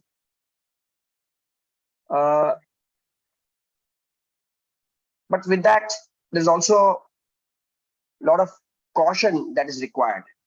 अभी सर ने बताया कि हम उसको हिस्टोरिकल इमेजरी देख सकते हैं, लेकिन ये बहुत जरूरी है समझना कि ये हिस्टोरिकल इमेजरी कब की है. सर आपको ये मैं बताना चाहूंगा कि आप जो डेट उस इमेज पे देख रहे हैं वो इमेज उस डेट की नहीं होती है. तो आप कभी भी अगर अपना जजमेंट उस पे बना के अपना जजमेंट दे रहे हैं तो be cautious. Do not cite that date, because वो डेट क्या है ये समझना बहुत जरूरी है. वो ये डेट है जिस डेट को गूगल ने उन सारी इमेजेस को स्टिच करके अपलोड किया. ये वो डेट दिखा रही है कि किस तारीख को गूगल ने पुरानी इमेज के ऊपर नई इमेज लगा दी. वो किस तारीख को उसने किया. वो ये नहीं बता रहा है कि ये इमेज किस तारीख को ली गई. ये लाइव नहीं होता ना सर? नहीं, लाइव तो होता ही नहीं है. तो ये कुछ ऐसा कोई हमारे पास टूल होता है जिससे हम लाइव देख सकते हैं? बिल्कुल नहीं sir. Only here we are getting, sir. That's all. Sir, that also is wrong. I will tell you. Okay. In a expert witness case, I was given assignment where the court wanted to know whether what was the development done by in which year. So obviously, like you, I decided, yeah, easy, I will go to Google Earth. But I got a bill according to which that one building was completed in 2009. When I looked at the Google image, it told me that that place was a flat ground in 2009. Google showed that in 2012, that building was there. But when I verified on site, that building and that bill was exactly same, sir. That meant that definitely the building was existing on 2009, because if they made the bill before and made the building later, that perfection level will not come. They can't decide in advance and make a bill for that work and make the building perfectly according to the bill. That is not possible. We understand that technically, no sir. That made me think that why this difference. I did a lot of research and realized that the image, 2009 image was uploaded in 2009, but those images were captured in 2006. That means it is not updated. Yes, sir. Then 2006 they captured the images. Some images were captured in 2006, some were captured in 2007, some were captured in 2008, and then they stitched all the images. In 2009 in September they uploaded that images. And after that, इसका कोई rule होता है कि कितने time के बाद ये करते हैं? सर मैं आ रहा हूँ सर, उसी बात पे आ रहा हूँ. After that, later images when they captured it, fresh stitching was done, and it was 2010 में भी जो अपलोड हुआ था उसमें भी वो बिल्डिंग नहीं दिखा रहा था, और 2012 का उसके बाद मुझे मिल रहा था और उसमें वो बिल्डिंग मुझे दिख रहा था. तो गूगल जो है वो कभी अपना एल्गोरिदम डिक्लेयर नहीं करता है. आप गूगल पे अपना सर्च इंजन पे आप अपना वेबसाइट डालिए, वो आपको पता नहीं चलेगा वो कैसे सर्च इंजन ऑप्टिमाइजेशन करता है. गूगल मैप्स पे वो क्या करता है, वो गूगल अपनी पॉलिसी कभी भी डिक्लेयर नहीं करता है, और उसने आपको फ्री दे रखा है. You have no right to ask him, right? तो number of people have done lot of research on this. तो वो रिसर्च को अगर आप स्टडी करें तो आपको पता चलता है कि approximately there is a lag of 18 months, but that is not accurately 18 months. It is just saying that approximately there is a lag of, because this stitching of images, आप समझ सकते हैं सर कि दुनिया गोल है, फोटोग्राफ सब सीधे हैं, और कई बार आप ऐसा देखेंगे कि एक ही फोटोग्राफ में एक साइड पे जो है वो डार्क ग्रीन है और दूसरी साइड पे लाइट ग्रीन है, क्योंकि वो इमेजेस जो स्टिच की गई हैं वो अलग अलग टाइम पे ली गई थी, और वो दोनों इमेजेस के टाइम पे क्लाउड्स अलग अलग लेवल के थे, और उनको जब स्टिच किया गया तो यहाँ डार्क दिख रहा है, यहाँ लाइट दिख रहा है. ये दोनों इमेजेस एकदम अलग साल में ली गई हैं सर, ये एक दिन पे नहीं ली गई हैं. जैसा सैटेलाइट घूमता जाता है ऐसा इमेजेस लेता जाता है, और ऐसा उसको डायरेक्टली कन्वर्ट कर जाता है और अपलोड करता जाता है. ऐसी कोई टेक्नोलॉजी आज नहीं है, आज नहीं है, फ्यूचर में. अब उन लोगों का अपडेशन लेवल थोड़ा फास्ट हो गया है. ये मैं बात कर रहा हूँ 2009 की, आज हम 2022 में खड़े हैं, अब उनका अपडेशन लेवल थोड़ा फास्ट हो गया है.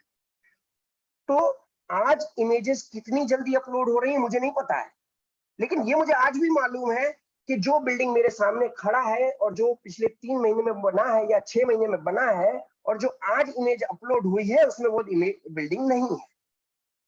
इतना मुझे मालूम है.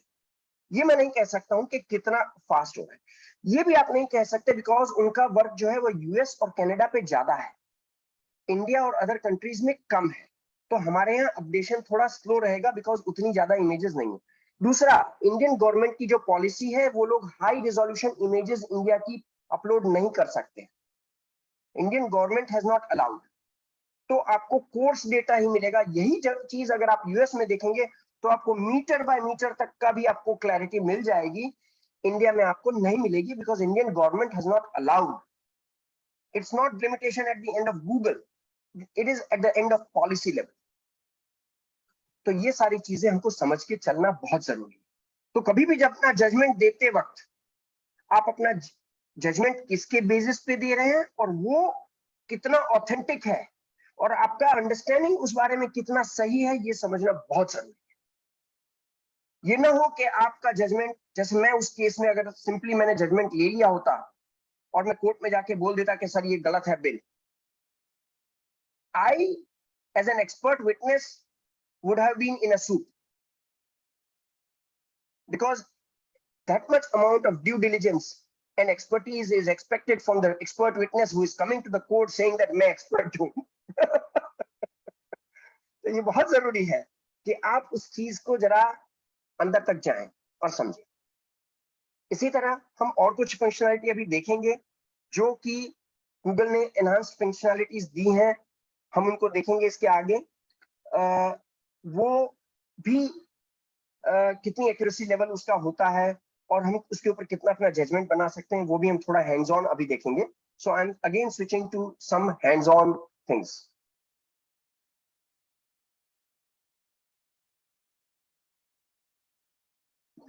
ये सारे फोल्डर्स डेमो फोल्डर्स हैं, इसलिए बहुत ज्यादा इश्यू नहीं है कुछ प्राइवेसी का। अच्छा, गूगल अर्थ जो है आपको खाली इमेज नहीं देता है, आपको एक अल्टीट्यूड भी देता है, and that altitude you can see in your Google Earth, but we don't use that data. मेरे पास एक सिचुएशन ऐसी आई where we were required 2 different situations we used that altitude data, and I will just share that with you and it will be interesting for you to see. ये एक location है जहां पे हमने कुछ प्रॉपर्टीज को valuate करना था। जो आप येलो देख रहे हैं वो मेरी प्रॉपर्टीज हैं जो मुझे वैल्यूएट करनी है। जो रेड देख रहे हैं वो सारे सेल इंस्टेंसेस हैं जो मुझे मिले हैं। अब मुझे कंपैरेबल्स के लिए जो रेड मिले हैं उसके बेसिस पे मुझे येलो जो है प्रॉपर्टीज उनको मुझे वैल्यूएट करना है। अब ब्लू जो पिन आप देख रहे हैं एक नीचे भी है और एक ऊपर भी है, ये 2 सेल इंस्टेंसेस हमको मिले थे जो हमने नेगेट कर दिए because they were not arm's length transaction, they were of related parties. So हमने उनको निकाल दिया कि हम इनको कंसीडर अपने कंपैरेबल्स के लिए नहीं करेंगे। अब मुझे ये देखना था कि मुझे एडजस्टमेंट्स क्या क्या करने पड़ेंगे इसमें। तो हमने एक चीज हमारे जो खुल के आई वो ये आई कि ये जो टेरेन है जो कि आपको इसमें इतना ज्यादा कुछ ऐसा ऊंचा नीचा नहीं दिख रहा है, but practically on site there is a lot of up down. तो हमने उसके ऊपर से गूगल अर्थ पर से उसका अल्टीट्यूड डेटा निकाला, उसको हमने मैप किया, उसको हमने ग्राफिक मॉडल में डाला और उसको सुपरइम्पोज किया। जो आप अब आप अगर देख सकते हैं, धीमे धीमे मैं उसको दिखा रहा हूं। Can you see that what are the levels? This is a high plateau and this is a very low lying area and there is a huge contour. So ये मेरी जो प्रॉपर्टीज हैं वो कंटूर साइट्स पे हैं और जो मुझे कंपेरेबल्स मिल रहे हैं वो फ्लैट टेरेन पे मिल रहे हैं। अगर इस चीज को मैं ग्राफिकली रिप्रेजेंट नहीं कर सकता हूं तो उसको जस्टिफाई करना मेरे लिए बहुत मुश्किल था कि मैंने ये एडजस्टमेंट कि मेरी प्रॉपर्टी की वैल्यू कम है इस पर्पस के लिए compared to the comparables that I have got, ये मैं जस्टिफाई नहीं कर सकता था। तो उसके लिए मैंने ये ग्राफिक रिप्रेजेंटेशन तैयार किया। अगर मैं इसको खाली लगाता हूं तो कोई सामने वाला समझ नहीं पाएगा कि ये मैं क्यों इसको एडजस्टमेंट दे रहा हूं। लेकिन simply by giving this contour data where you can see that there is a huge contour on the right hand side, there is a grid which is showing you that there is a huge contour from blue to green. There is a huge contour of 100 meters, sir, 100 meters. That could have never been represented in my assignment and my adjustments would have been questionable. As an evidence, this works fantastic. So you can generate the contour data from the Google Earth and you can map it and you can put it graphically and such that you can actually justify your report in a much better way. Another place where we use the contour data to our advantage was there were some 7-8 sites on a coastal area where we had to do again 2009 वाला जो ये witness case था, because इसमें मैंने सारी details निकाल दी हैं इसलिए मैं बहुत इसको खुल के बता नहीं सकता हूं बिकॉज ये expert witness as a court की मैटर थी। लेकिन इसमें कितना लैंडफिल हुआ है उस टाइम पे वो जजमेंट मुझे निकालना था। तो मुझे उसके नेचुरल कंटूर्स क्या हैं उसके ऊपर और आज की टोपोग्राफी क्या है, कितना वॉश अवे हुआ है, कितना काम हुआ था बिल्स, ये चारों चीजों को मुझे कोरिलेट करना था। तो मैंने उसका नेचुरल कंटूर्स जनरेट करने के लिए सारे ही साइट के आप देख सकते हैं कि कंटूर्स बिल्कुल यूनिक है। तो this is the contour data. Of course the contours may not be very high in some cases, in certain cases they may be high, but there is not, but whatever is the contour gradient that you can see, of course here I have not shown the boundaries of my plot. I can do all of that, but I'm just here trying to show you how more can I generate information. Now again the question came कि इसमें कितनी accuracy level है और मैं इसको कितना rely कर सकता हूँ। क्योंकि again I'm going to be questioned on that fact. So there are a lot of research on that also, and the research tells us that Google was initially using the satellite imagery, the satellite angles, the triangulation method, the trigonometry to arrive at the altitude data. But today it is using LiDAR technology. What is LiDAR? LiDAR is light diode referencing. So but LiDAR technology is much more accurate than triangulation by the satellites. Your new Apple iPhone 12 Pro Max or 13 Pro Max, they have inbuilt LiDAR technology. If any of you are using the iPhone Pro Max 12 or 13, then you may notice that you have an additional thing here. Besides your 4 cameras and your flash, there is one more sensor in your here. There is one more eye. What is that eye? In fact, there are 2 more eyes. What is that? What are those eyes? Those eyes are the LiDAR. One is the light emitting diode and the other is the sensor.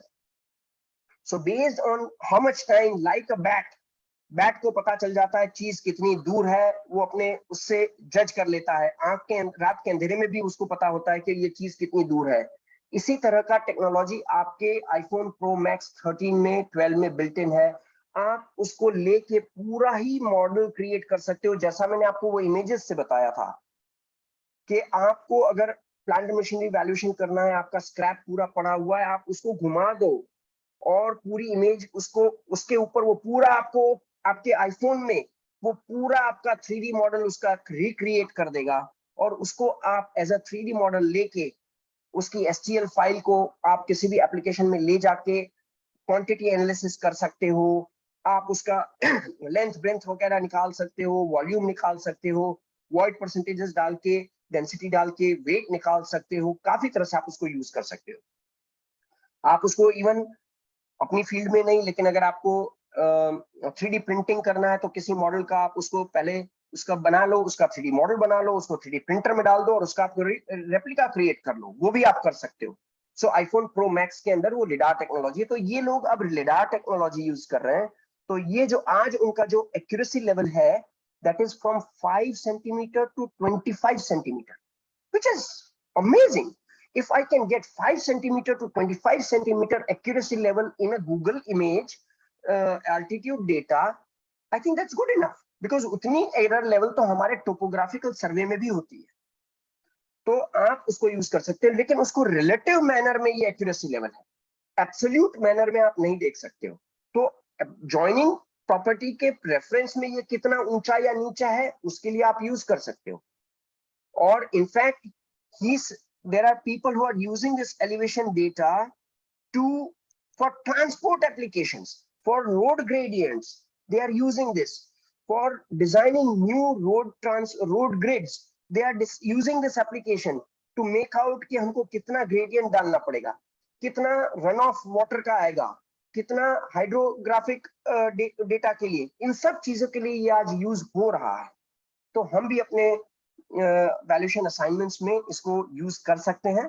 और ये research जो है, जो available है online, जो research scholars ने research की है, वो भी उसको हम साइट कर सकते हैं अपने फाइंडिंग्स में कि हमने इन रिसर्चेस पे रिलाई करके ये एक्यूरेसी लेवल को वैलिड मान के और ये हमारा जजमेंट बेस्ड उस पे किया है.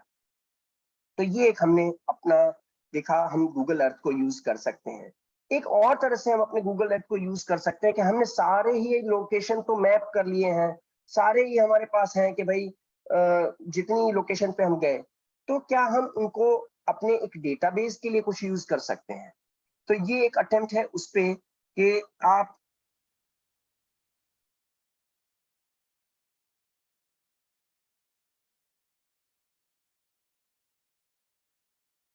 just give me 1 minute if it opens. नहीं तो मैं दूसरी लिंक से आपको खोल दूंगा.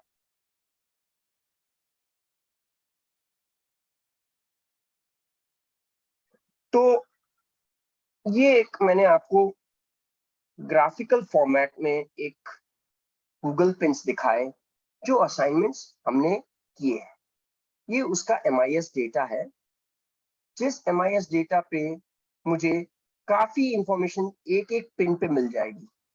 आप देख सकते हैं कि ये इंफॉर्मेशन, मुझे इतनी इंफॉर्मेशन मैंने इस पिन पे एम्बेड कर रखी है। ये असाइनमेंट मैंने कब किया था, इसका रिपोर्ट नंबर किया है, किस इंस्टीट्यूशन के लिए मैंने किया है, क्या रेट मैंने उसमें कंसीडर किया है, लेटलॉन्ग क्या है, एड्रेस क्या है, ये सारी इंफॉर्मेशन मुझे मेरे MIS डेटा में किसी भी लोकेशन के लिए अगर मुझे असाइनमेंट आज करना है तो मैं अपनी पास्ट का असाइनमेंट्स को इजीली रेफर कर सकता हूँ। तो ये असाइनमेंट, सपोज ये आज लोकेशन को मैं देख रहा हूँ, मेरे पास फाइंडिंग्स मेरे जो बता रहे हैं कि आज मुझे ये रेट मिल रहा है, एयरपोर्ट के पास की ये लोकेशन है, आप देख सकते हैं। तो इस लोकेशन में मैंने आसपास में कितने प्रॉपर्टीज को वैल्यूएट किया था, किस पीरियड में किया था, और मुझे क्या रेट फाइंडिंग्स मिले थे। फिर उसके बाद में अपना रिपोर्ट नंबर पता है तो मैं अपना रिपोर्ट नंबर खोल के डिटेल में जा सकता हूँ, whether it is a comparable property. क्योंकि कभी कभी ये क्या है कि मैं एक अपार्टमेंट को वैल्यूएट कर रहा हूँ और कर रहा था, और आज मुझे ओपन लैंड करनी है, तो मुझे इसमें से ये वाले इंस्टेंसेस देखने हैं कि जो ओपन लैंड के हैं। तो ये रेसिडेंशियल यूनिट था, ये भी रेसिडेंशियल यूनिट है, यहाँ अपार्टमेंट्स नहीं है बिकॉज ये एक्चुअली वो शैडो जोन में उसके है, कोन में है, तो यहाँ कोई भी ऊंचे वो नहीं है, तो सारे ही रेसिडेंसेस के ही मुझे इंस्टेंसेस मिल रहे हैं। लेकिन अगर मैं थोड़ा दूर चला जाता हूँ तो मुझे और भी दूसरे भी इंस्टेंसेस मिल जाएंगे, जैसे ये है, नहीं ये भी रेसिडेंशियल ही है। चलिए यहाँ देखता हूँ मैं।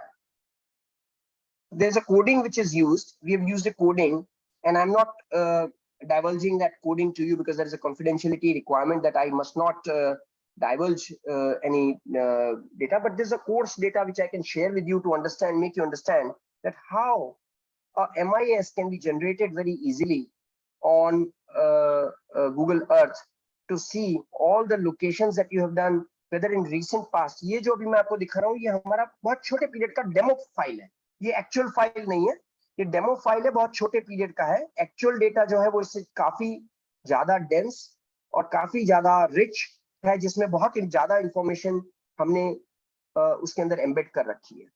तो आप देख सकते हैं कि जहां भी मैंने जो भी किए हैं प्रॉपर्टीज को वैल्यूएट, तो मैंने उसकी एक गूगल पिन लगा रखी है।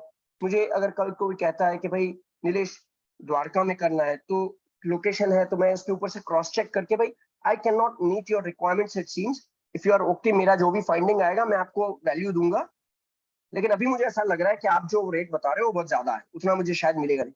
आई can use it as a basic reference this thing. Also I can use it that once my findings come from the site and once I correlate, I can generate a kind of a graph of how the market has moved in a particular location, whether that particular location is coming up or dying, or I can use to understand that which institution is doing more funding in which particular area at this point of time. Because ये जो अगर आप जो अलग अलग pins आप देख रहे हो, अलग अलग कलर्स हैं, वो मैंने उनको अभी कलराइज किया है बेस्ड ऑन किस पीरियड में मैंने किए हैं।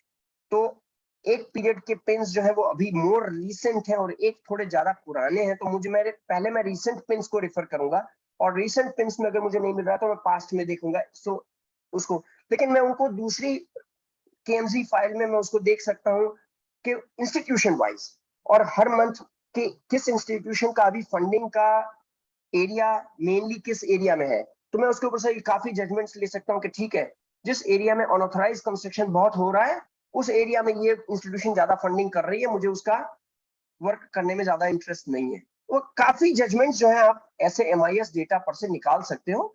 This is just a quick overview of what else can be done with Google Earth. Now we have about 18 more minutes. I will try to quickly run through some more things, and then after that we'll just leave last 5 minutes again for questions if there are any.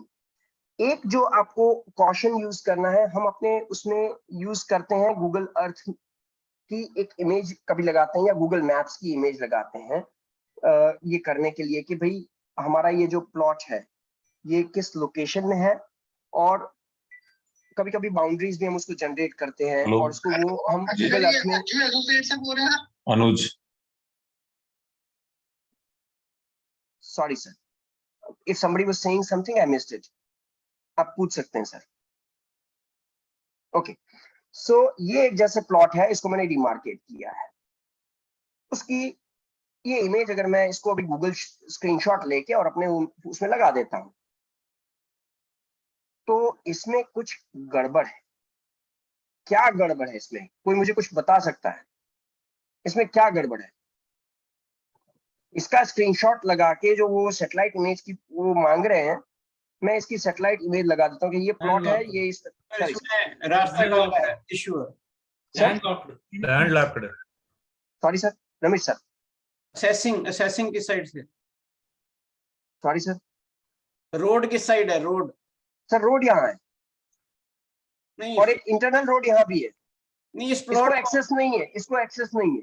Okay, नहीं, लेकिन मैं ये अगर image लगा देता हूँ मेरे report में, मैं इसका एक स्क्रीनशॉट अभी ले लेता हूँ और उसको मैं अपने रिपोर्ट में लगा देता हूँ, तो उसमें कुछ मैं गलत कर रहा हूँ। क्या गलत कर रहा हूँ आप बता सकते हैं? लॉन्गिट्यूड लैटिट्यूड नहीं है सर। सर लैंगिट्यूड लैटिट्यूड नहीं है, वो सही है, लेकिन मैं तो खाली अभी लैटिट्यूड लॉन्गिट्यूड में अलग से उसका जो है लेके और वो भी लगा दूंगा। डायरेक्शंस पिक्चर भी डिफरेंट है, ये 90 डिग्री पे नहीं है इमेज। अरे सर बहुत सही हो आप, बिल्कुल परफेक्ट बोला आपने। तो उसके लिए हमको क्या कर रहा है, गूगल अर्थ पे अगर आप हैं, सिंपली आप आर प्रेस करिए, खाली आप आर प्रेस करिए, वो रीअलाइन हो जाएगा, नॉर्थ भी परफेक्ट आ जाएगा और जो उसका जो azimuth and altitude both will get corrected, tilt, everything will get corrected. Simply press R. Now if I take a Google screenshot of this image and I put it in as a satellite imagery, this is a correct image, but I have a lot of times because it conveys the wrong image. लोगों को ये लगेगा कि अच्छा ये तो plot ही गलत plot है। अरे भाई गलत प्लॉट कुछ नहीं है, मैंने उसको गलत एंगल से लिया है, ये मिस्टेक मेरी है, उसकी नहीं है। तो ये बहुत जरूरी है, क्योंकि ये इसकी 3 इमेजेस मैंने आपके यहाँ दिखा जस्ट शेयर कर रहा हूँ। ये एक है, ये दूसरी है, ये तीसरी है, ये अलग अलग एंगल से ली गई हैं। ये एक ही प्लॉट है जो मैंने आपको दिखाया, ठीक है, उसकी सैटेलाइट इमेजरी पे वो है, हिस्टोरिकल इमेजरी पे है। तो लेकिन ये बहुत जरूरी है कि आप उसको राइट एंगल से आप उसको ले रहे हैं, ये आपको देखना है, क्योंकि नहीं तो आप मिस रिप्रेजेंट कर रहे हैं, which is actually very wrong. अब कई बार हम स्कैन फोटो जो है उसको सुपर इम्पोज करते हैं अपने गूगल अर्थ पे। तो एक हम खाली डेमो ऐसा देखते हैं कि अगर हम स्कैन फोटो को सुपर इम्पोज कर रहे हैं तो हमको क्या चीजें देखनी है। कई बार हमारे पास जो है फोटोग्राफ जो आता है जिसको हम लेआउट है, अब इतना बड़ा लेआउट स्कैन करना मुमकिन नहीं है, it's a too large layout. तो बंदे ने मुझे क्या किया, उसने इसका फोटो खींच के मुझे भेज दिया, ठीक है। अब इसको मैं सुपर इम्पोज कर नहीं सकता हूं बिकॉज ये फ्लैट नहीं है। तो मैंने इसको पहले क्या किया, तो मैंने इसको फ्लैट कर दिया। अब क्या इसको, अब ये फ्लैट हो गया है, अब क्या इसको मैं सुपर इम्पोज कर सकता हूं सर? कोई बताएगा मुझे, क्या can I superimpose this to make a judgement?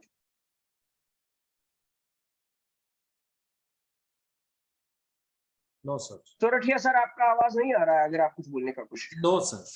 क्यों नहीं कर सकता sir? Not to the scale and everything. Make transparent. Not Make to the transparent. Sir, make transparent, very good. But what else is that? There is one more problem in this. Scale is The not image, matching. the image I Scale got reference. was this. Sir, the image I got was this. I made it square. I made it rectangle. Sorry, not square. Rectangle. Clear. But parallelogram, I removed that parallelogram. But I still cannot. Transparency, very true, sir. But what more? One more thing.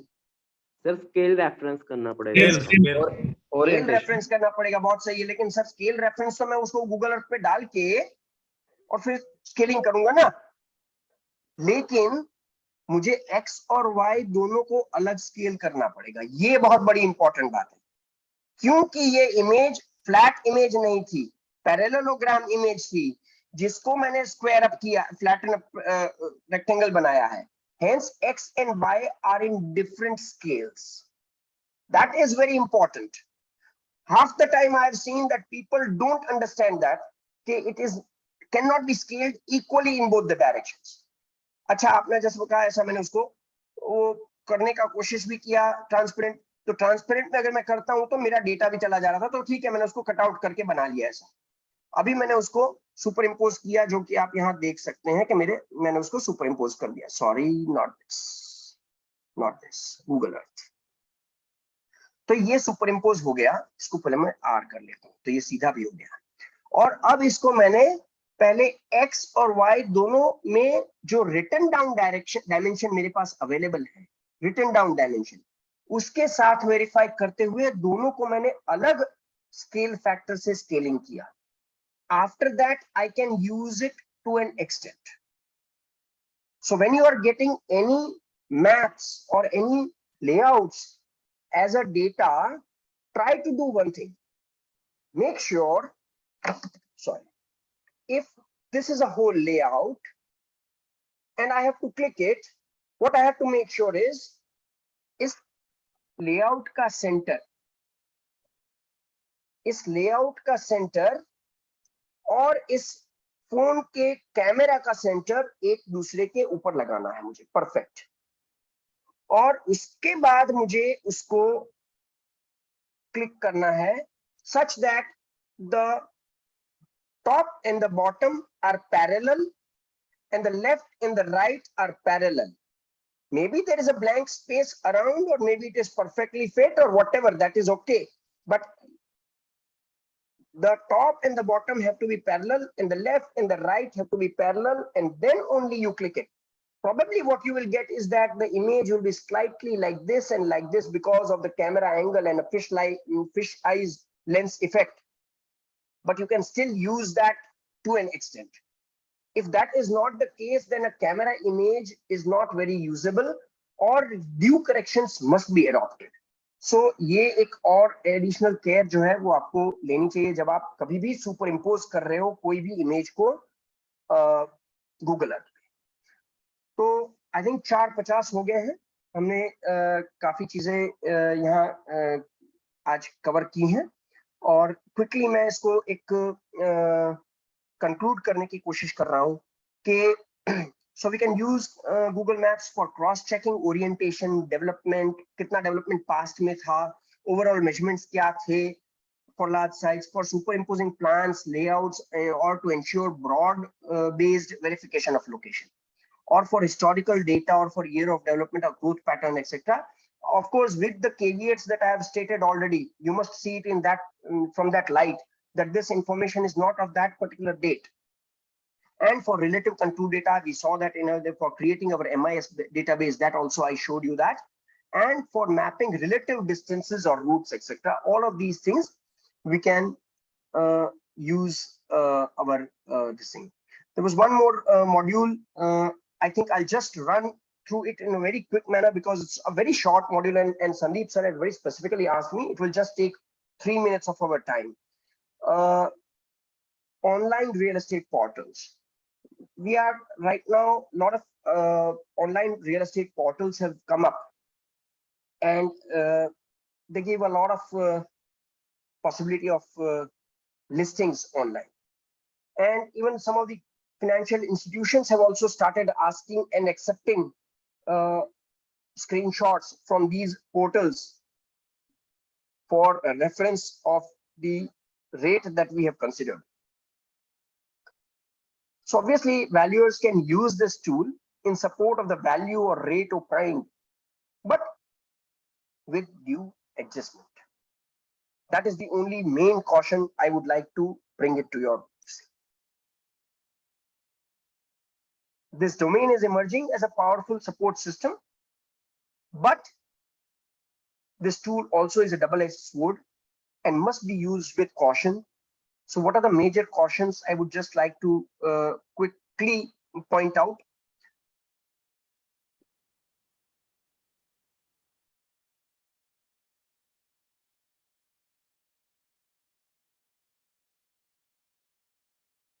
First is the price there is the asking price and not sale price or not value.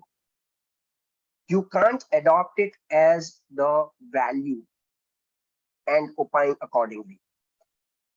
either you must make the due adjustment for negotiation possibilities, or what are your other findings, or you must clearly opine that from my finding in the market, it appears that this value opinion, this asking price is very reasonable and correct, and hence adopted, not recommended. But if at all in rare cases you find such a situation, you can do that. Also, for online portal, it is very difficult to judge what is the scope of negotiation in that particular asking price. When there is a real transaction, or when there is a real broker inquiry, or when there is a real property which is available for sale, and you do an inquiry and you will ask कि sir कितने में बेचने का, बोलते sir ऐसा तो market तो 1-10 चल रहा है, लेकिन हम तो आपको 1 करोड़ में दे देंगे सर प्रॉपर्टी, वो 90 गज का मकान है और इतना इतना कंस्ट्रक्शन है, सर इसमें मार्जिन कितना है? नहीं, आप बैठो देख लेंगे कितना, नहीं सर थोड़ा बता दो क्या कितना मार्जिन है, तो उस हिसाब से पता चलेगा. This you can gauge what is the margin of negotiation here, but in an online portal it is very difficult to judge that. Data sufficiency. Sometimes some portals allow you the person to put up a lot of information as a data on the listing, while others may not allow as much information. Also, वो information कितनी valid है कितनी नहीं है वो आप judge नहीं कर पा रहे हो. So data sufficiency and reliability is a very big question mark. Adjustments must be applied to arrive at the opinion of value, and this information is only available for current data. Presently, there is no functionality that you can access a historical data. Sorry. There is no functionality that you can access historical data, and hence when you have to opine for anything other than present value, it is very difficult to rely on this, and a backward integration or a backward re-engineering is not very advisable. One more important point in data sufficiency is that it has been observed in a lot of locations that people put up listings merely for the purpose of affecting the value opinion, and this is happening in a very sporadic way in a lot of places. You have to make your judgment. If possible, call up the seller and try and get inquiries, make your inquiries, and try to find out if this is a genuine listing or a bogus listing put up only for affecting your value opinion. With that, we come to an end of this session, and we are open to question and answers, if any. We still have 4 minutes with us. We have, through the session, we have already entertained a lot of questions. So I hope and believe that there may not be too many questions, but I am open to any. And even now or even later, I'm always open to questions. And your reviews, this thing, how better we can do it, that also, even now, later, anytime you can do. You can connect with me on linkedin.com/Sachdevs. Sachdevs is my handle on virtually everywhere. But you can connect with me on LinkedIn, and you can pass me your critical inputs on this. Right now, if there are any questions, we are open to that. I will stop my sharing. Excuse me, sir. Can I talk, sir? Absolutely, sir. See, only in the Google map, when we take the latitude, longitude, no, it will show us that from altitude, it is 2 meters or 3 meters, 4 meters. That has to be taken care. Or else, when it comes to the 10 meters, no, it is 30 feet above that. When we are in an X line, it is showing in a Y line. So if I do it, it will be very much helpful. And then few photographs of in and around. See, assuming that we are entering into a layout, correct? Tomorrow, if anything is as the electric pole is there, no, sir. Even on that, generally they will write in a black and white. I have identified so many things because there are so many changes in the development. Whereas that electrical pole, no, in that black and white, they will write, no, the number is same when I have taken the photo, and even after 10 years, correct, they don't change that number. Like that, if we take a few photographs, no, it will be helpful. Sir. Very true. Wonderful, sir. Wonderful, sir. Good suggestion, sir. Any more inputs, any more questions? If you want me to go over some part again, which you think needed to be clarified, I'm open to. Thank you, sir. Bansal sir, over to you. I think I have done my job and perfectly on time. Thank you very much, sir. I'm highly grateful for this extremely knowledgeable, practical, and useful session. Thank you, and thanks. Special thanks for including my inputs related to online portals of real estate. Highly grateful, sir. And friends, this is all for today's session. अभी Nilesh sir को एक जरूरी काम से जाना है, मैं आपके साथ बना रहूंगा. नीलेश सर का आप सबकी तरफ से और सीवी आरबीओ की तरफ से great regards and thank you very much, sir. Very knowledgeable and practical session we have encountered. And regarding geocam and open camera and compass, three things were extremely useful. और मेरे हिसाब से सभी candidates को इस्तेमाल या हमारे सभी members को ये regular इस्तेमाल करना चाहिए. geocam मैंने अभी इस्तेमाल नहीं किया है, लेकिन open camera में इस्तेमाल कर रहा हूँ. जियोकैम एक अच्छी चीज है और इससे रिलेटेड कुछ और भी एप्स आती हैं जिससे आप मेजरमेंट्स वगैरह या कुछ और चीजें आप ऑफिस में बैठ के एटलीस्ट डिसीजन मेकिंग में आपको मदद कर सकती है. Thank you very much sir. Highly grateful for this wonderful session. Thank you sir. Friends, Nilesh sir हमारे साथ जुड़ेंगे. सर एक सेकंड और, नीलेश सर हमारे साथ जुलाई में जुड़ेंगे for chain of knowledgeable sessions for more topics and related subjects. Till then, thank you. Yes, sir. Please continue. Thank you. खाली इतना मुझे कहना था कि आज का सेशन मुझे बहुत मजा आया, क्योंकि सेशंस तो कई जगह बहुत खूब होते हैं, लेकिन जब इंटरेक्शन होता है तो घर कुछ ले जाने के लिए कुछ मिलता है और वो बहुत जरूरी है. हर कोई आता है तो कुछ आशा से आता है, मैं भी कुछ आशा से आता हूँ कि कुछ लेके जाऊंगा. तो जब इंटरेक्शन होता है तो कुछ नए सवाल भी खड़े होते हैं और कुछ नए जवाब भी खड़े होते हैं, और दोनों ही बहुत जरूरी है. तो मुझे बहुत मजा आया इस सेशन में, और मैं इसके लिए संदीप सर का और सीवी का बहुत ही आभारी हूँ. एंड हम इतने बड़ी तादाद में इतने समय तक साथ एकदम बिल्कुल फोकस्ड जुड़े रहे और सबने इतने अच्छे इनपुट्स दिए हैं. इनफैक्ट मैंने एक चीज मिस किया है कि मैं पास में बैठ के अगर मेरी नोट्स जैसे संदीप सर ने बना लिए, इसमें अगर अपनी बना लेता तो थोड़ा बेहतर होता है, ऐसा मुझे लग रहा है. क्योंकि थोड़ा इस सेशन के प्रेशर में मैं शायद इतना रिटेन कुछ क्वेश्चंस को अगर नहीं कर पाया तो वो मेरी बहुत बड़ी नुकसानी होगी, ऐसा मुझे आज के सेशन में लग रहा है. विद योर परमिशन सर, मैं कोशिश करूंगा ये सेशन को लाइव करने की विद योर परमिशन. एंड जो मैं रिक्वेस्ट ये भी करूंगा कि आपके पास जो पीपीटी आपके पास आपने रिवाइज किया है वो मुझे भेज दें, सो दैट कि हमारे सभी सीपी कैंडिडेट्स को उसका बेनिफिट मिल जाए. और वो खाली मैं आपसे इतनी इजाजत मांगूंगा कि उसको मैं आज रात को भेजूंगा, बिकॉज अभी मैं जैसा आप बताया. ठीक है sir. Thank you sir. Thank you everybody. You all have been very nice to me, and it has been a wonderful session. Thank you, Sandeep sir. Thank you, everybody. Thank you.